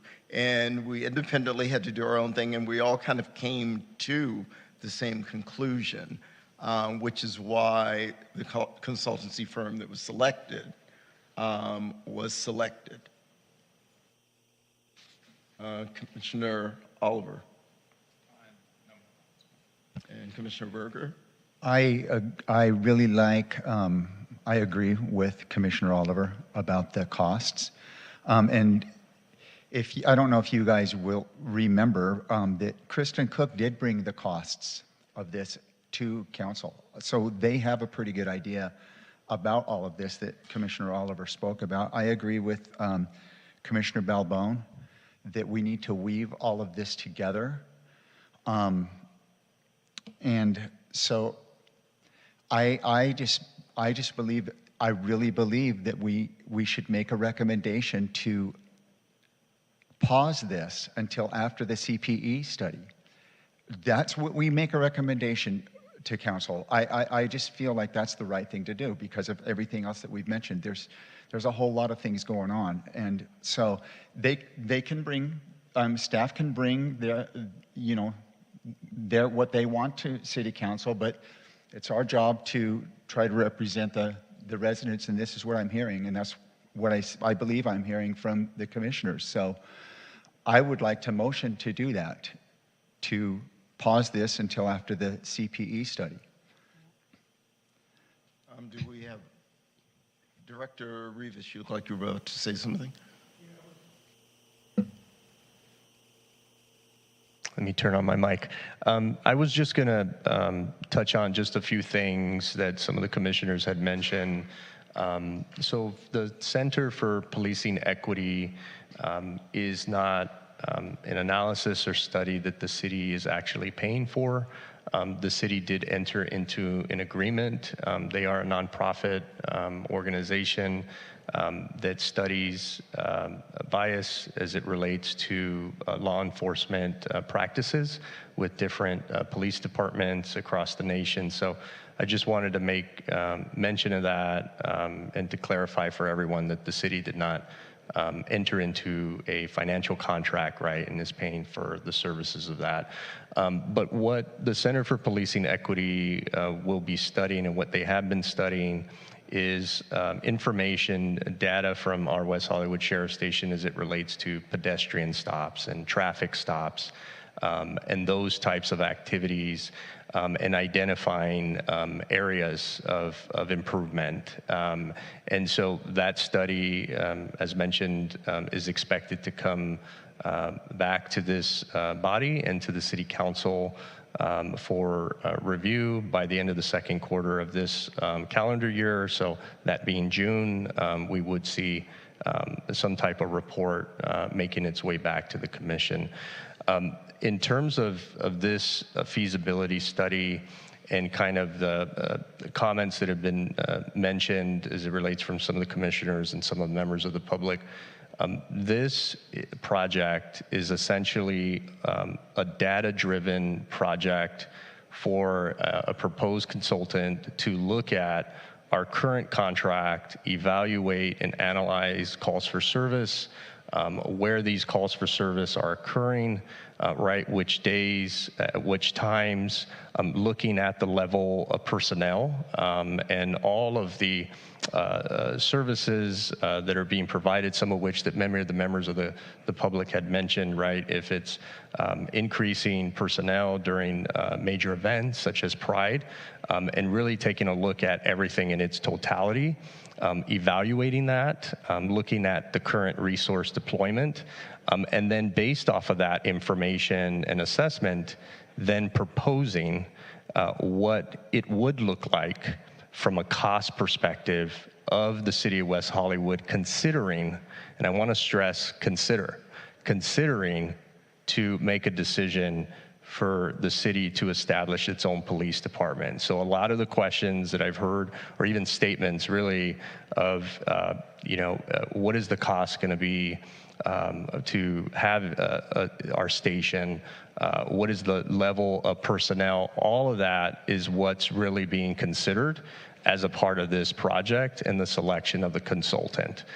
In terms of the community safety and well-being strategy, that is a completely separate yet interchangeable, to Vice Chair Balbone's point, in terms of looking at bringing together all of the social services, well-being, mental health, et cetera, all of the programs that we have. And so that report actually went to the City Council in December of last year.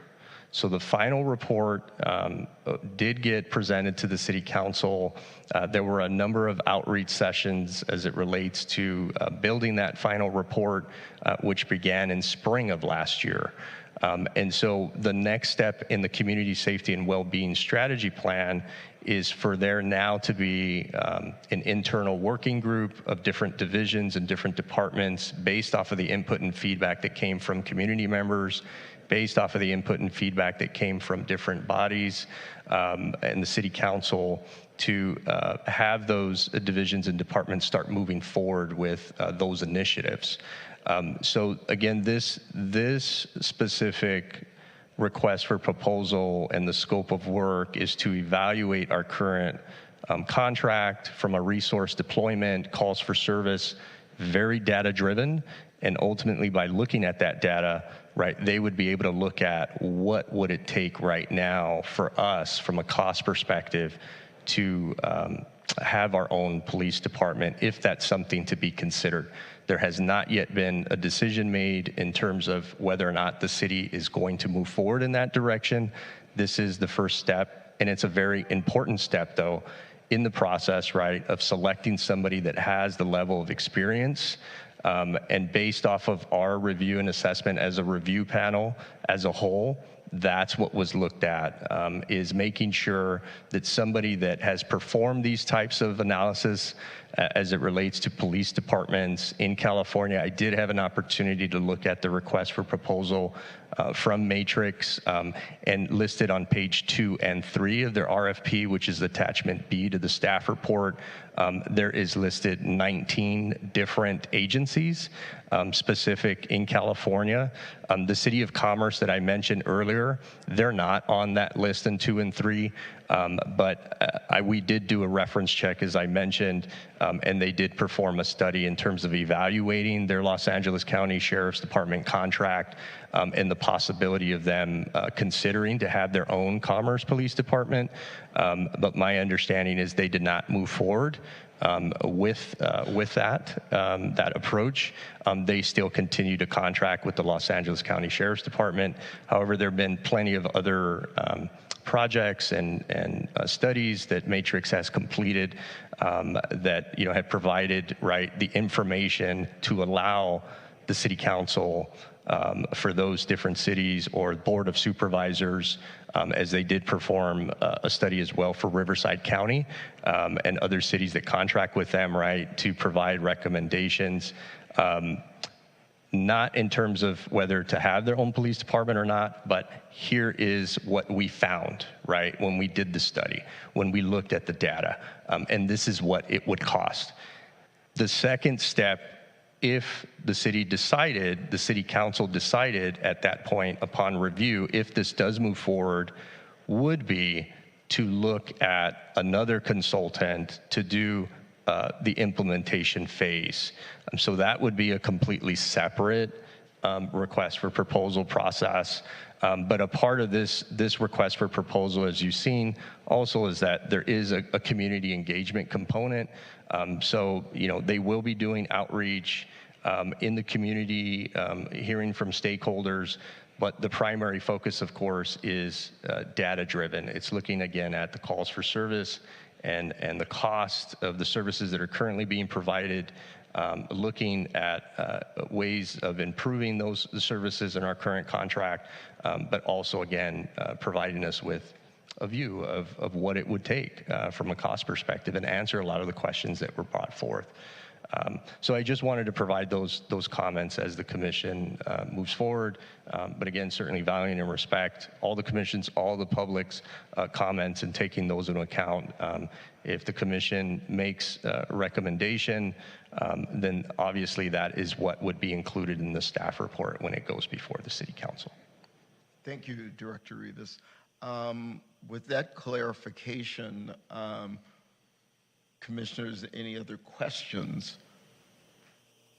No. That was helpful in terms of understanding the scope of what this is and how it all may fit together at some point in time. So thank you. That was very helpful. So I think we have some clarity here. What recommendations would we like to make as a commission to be included on the staff report? I'd like to make a motion. I'd like to make a motion that we recommend Maroon Society as the selected consultant for the project. So we have two motions on the floor. Yeah. What was your motion? My motion was to pause the feasibility study until after the CPE comes back. Oh, I didn't realize that was an official motion. Okay. Yeah. Yeah, there wasn't, but well, because We held it. we paused, so Director Rivas could, make that clarification. So, do we have a second? To which motion? To Commissioner Burgers? To Commissioner Burgers, yes. Okay, if I was to go, I can't support that other motion because I haven't had the situation like the panel did where they got to interview all of the people and everything, and I respect staff's job. That's their job to do this, and so I would support, if we have to support one, I would support the one that staff has chosen, Matrix. Okay, great. So are you withdrawing your motion? Yeah, I'm withdrawing because there was no second. Okay, thank you. Commissioner Steele? Sure. Before I move forward, it's the second time it's been insinuated that I don't respect the staff or trust the staff. I respect the staff. Director Rivas can give you a quick nod on whether or not he thinks I do or don't respect him. It is our job to input on these items, and that's what we're here to do. And sometimes we'll agree, and sometimes we won't, and sometimes we'll win, and sometimes we'll lose, and that's okay for all of us. So I just wanted to clarify that. The motion that I have made is to make the recommendation to suggest that the Maroon Society is the selected consultant for the project. Do we have a second?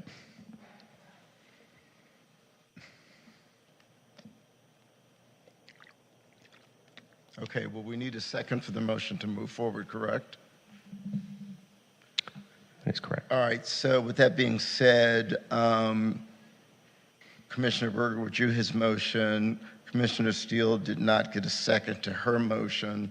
So moving forward with any recommendations that we as a commission would like to be included in the staff report that goes to City Council.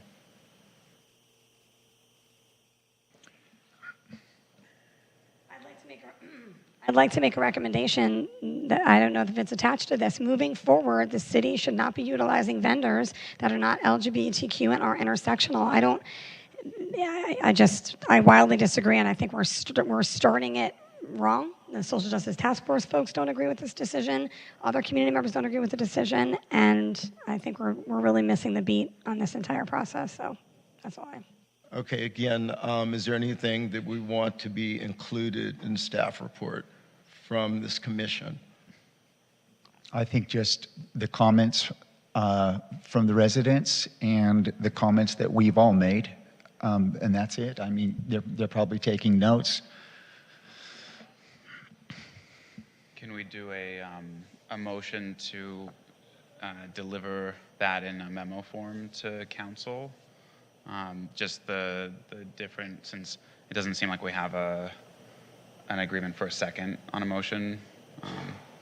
Well, I think if I'm correct, Director Rivas, when you present to council, it is a separate directive on our behalf, correct? Well, generally there'll be a a segment in the staff report, right, that will notate, you've seen on this staff report the summary that was provided for the last commission meeting.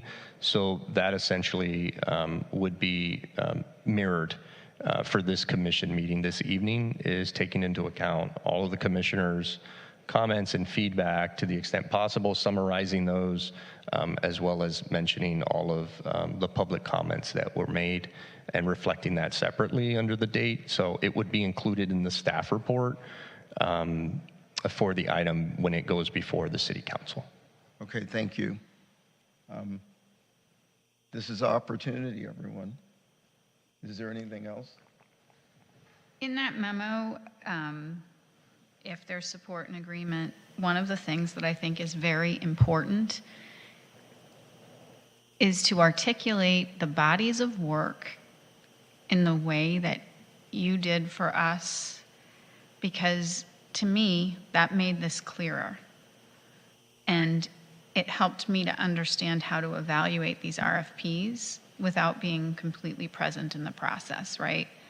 I think it would help these vendors to be clearer. We are a city that has complex and changing views on what safety and well-being mean, right? And we have work underway to evaluate that. We've invested in different strategies that need to be evaluated.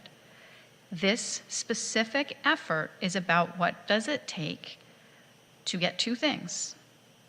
One, to potentially have our own police department, and what does the staffing need to look like? And then what does the contract that we have produce in terms of value and officer time and all of that?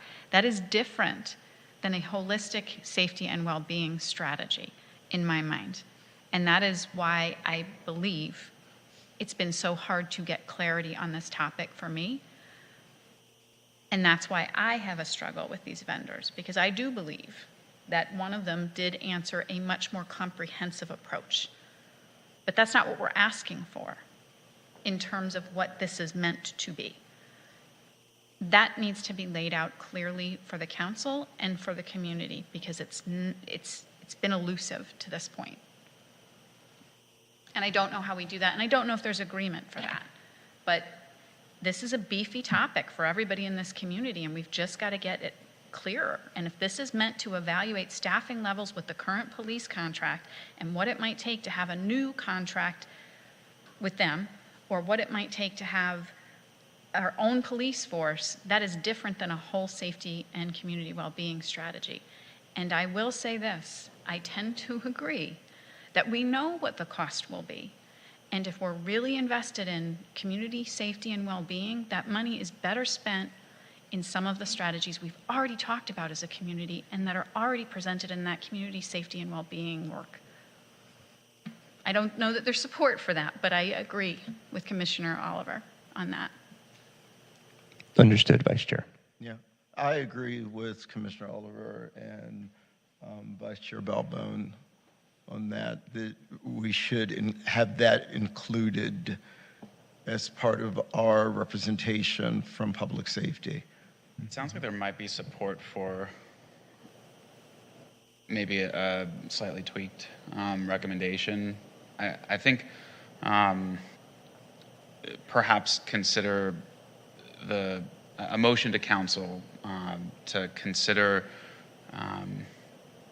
reconsider this study and whether it's going to provide a benefit to the city, to people, to anybody in the city, visitors, residents. I think that's a recommendation to at least give a plausible way that this could result. We have enough talented staff in the city that could give a proposed budget for how we would reconfigure, our budget to make this even remotely possible.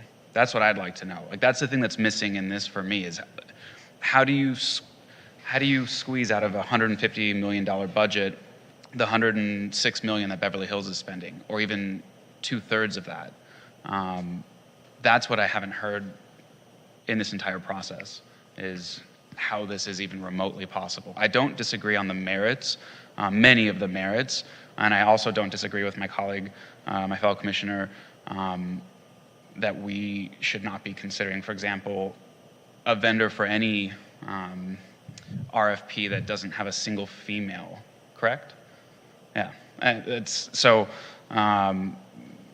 that's not reflective of our values in West Hollywood, but that's a broad statement in general.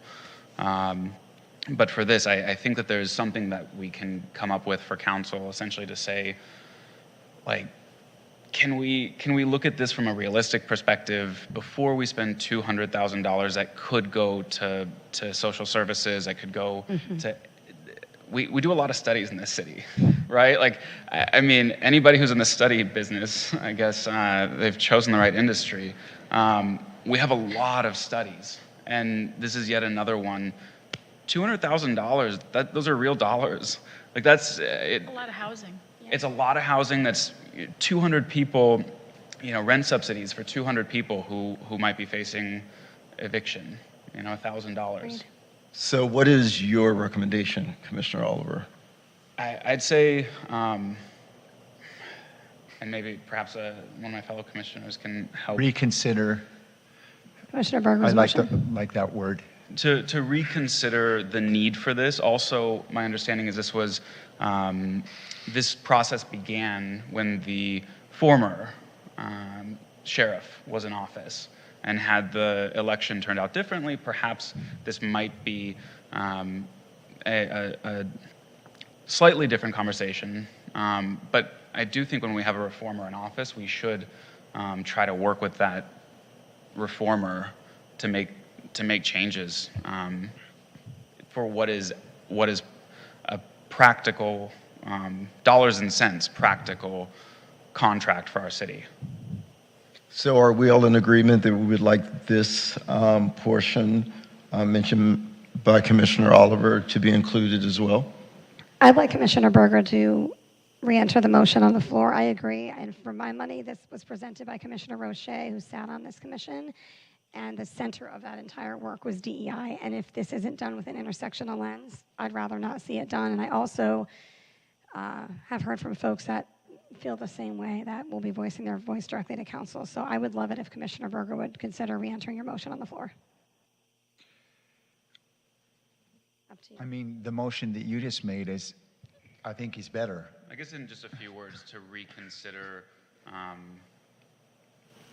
taking on this process entirely, and whether, I'm trying to be less wordy, to reconsider this entirely. So is this what we want included with our summary that goes to council, what you just said? I'd like to make an amendment to your original motion if you would put it back on. Oh. It's all right. Okay. I don't even remember how I said it. Okay. But Well, then I will make a motion. okay.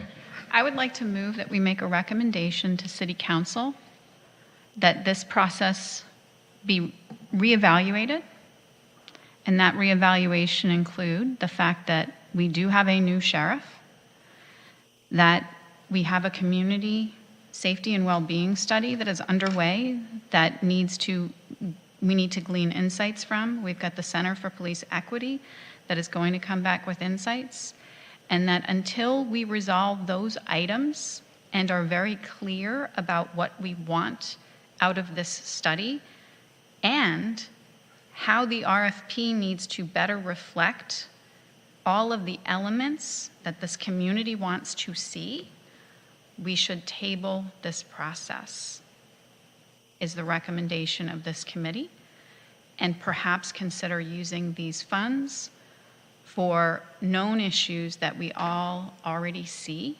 and have in the community post the pandemic and during very difficult economic times. I'll second that. So we have a first and second. Commission Secretary, you want a roll call? Commissioner Berger? Yes. Commissioner Oliver?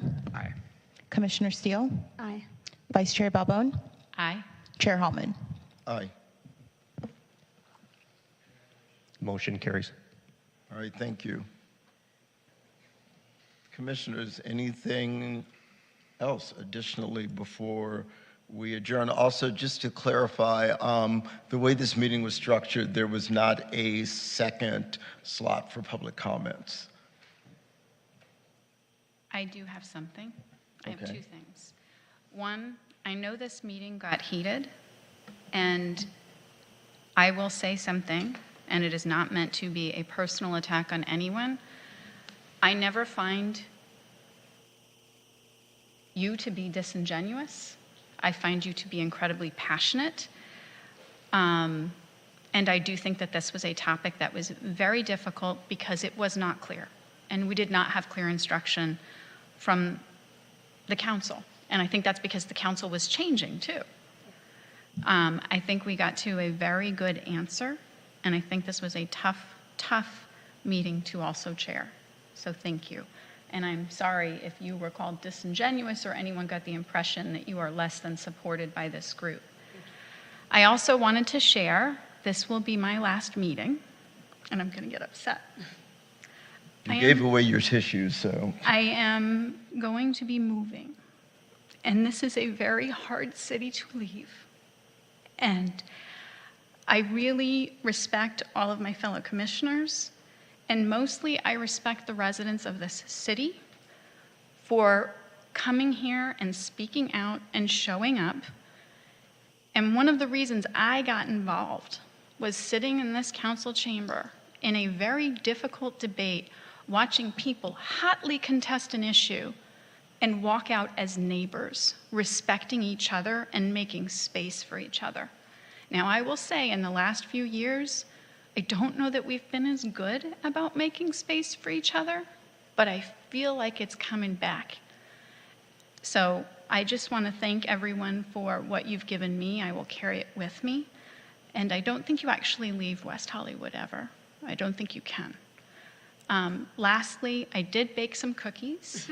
They're in the back. They're in baggies. Please take them with you. There are nuts in them. They are walnuts. Sorry, I could not do that as a baker. But I just want to thank you all. And I really did cherish all of the work that I've done here. It's taught me so much.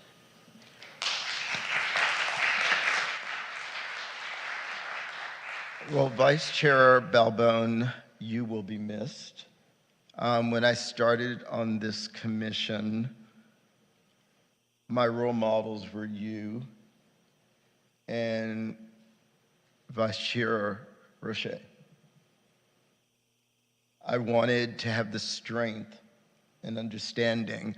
I think analytically, it's going to be tough filling your slot because you're brilliant at that. And you always made sure that we considered those things. But I wish you the best. Also, Commissioner Roman is no longer with the commission, which saddens me. It was nice when we finally all got in chambers and having him here. But we will have some new members moving forward pending council's decision. This was a very tough meeting, and I am perfectly fine with the fact that we don't always agree, because I think that's how in the end we reach the best conclusion. You know, everyone just puts it out there. Again, thank you to the community for coming. We hope to see you on a regular basis. It's nice to hear from you, because regardless of what some people may think, your community comments do make an impression upon us, and it gives us pause and things to think about. So with that being said, can I say one? Oh, yes, of course. Thank you for your service, Vice Chair Balbone. I just remember you coming to our commissioner meetings as a participant in the audience, and I was like, I came up to you and talked with you. I said, you've got some really good comments. I wish you would become appointed. I am also not going to reapply, so this is my last meeting as well. It's just that It's just a feeling, and at least we have one person that's happy about that. But I'm happy for all of the public participation, even the passionate ones that don't like me. I think it's important to have, and so I just want to thank the public. You guys have really showed up, and we really do need you guys to come, especially in these times, to give your opinions, and we listen. So thank you all. It's been a while. I want to really thank you for your service. You're the longest standing member on this board, and one of the things you have always been passionate about is listening to residents. And I can second that, because when we were facing a difficult time on the east side, you always showed up. You always came. We had a neighborhood watch meeting in my apartment where I couldn't fit everyone in the apartment. You were there. And when we were in lockdown and we were doing Zoom, you were the only commissioner I knew. It wasn't until we came to Chambers that many of us met. It was like for the first time. So that was a curveball I didn't expect, but thank you, Commissioner Berger. I guess we're down to like, and then there were none. Oh, sorry. No, go ahead, Commissioner Oliver. Well, that was a curveball, also a curveball, but I just wanted to thank both of you. That neighbor that you were describing, the neighbor that could disagree, have a heated discussion, and then go outside and be neighbors again, both of you embody that. I've served with both of you for years now, I think. And you've always, even when we haven't agreed, you've brought a measured tone, a very reasonable perspective, and really embody that idea that reasonable people can disagree respectfully. But I just want to say thank you. Thank you for your service to the city. And you will definitely be missed on the commission, both of you. Yes, thank you. And I think we all do, work well together. I mean, Commissioner Steele and I have a date next week, so, all is good, and I'm looking forward to that. I want a text update from that date. You'll get one. I also just wanted to thank Commissioner Berger. You've always centered the residents, centered community. You always bring this body back to the residents. And I know you're out there all the time. I hear it from the community. And I think it's fantastic. And I appreciate all of your service and taking the time to go to the LGBTQ training at the Sheriff's Station. We both attended. And just all the best wherever you go, whatever you do. They'll be really lucky to have you. And Vice Chair Balbone, I want to thank you for your words tonight. I want to thank you for all of the work you've done. When I first started, I nominated you for chair, not as an intended slight, but a celebration of the fact that you were the only commissioner that ever reached out to me on the LGBTQ board, the only one. And you did it consistently, and you engaged with LGBTQ issues, and you asked, and you wanted to learn, and you wanted to support in the best way that you could, and I respect that tremendously, and I thank you for that then, and thank you for everything you bring to the table here, and good luck with the move. Thank you. All right. With that being said, I think we are adjourned until our next Public Safety Commission meeting, which is on Monday, April the 12th, here in Chambers at 6 p.m. Thank you, everyone, once again.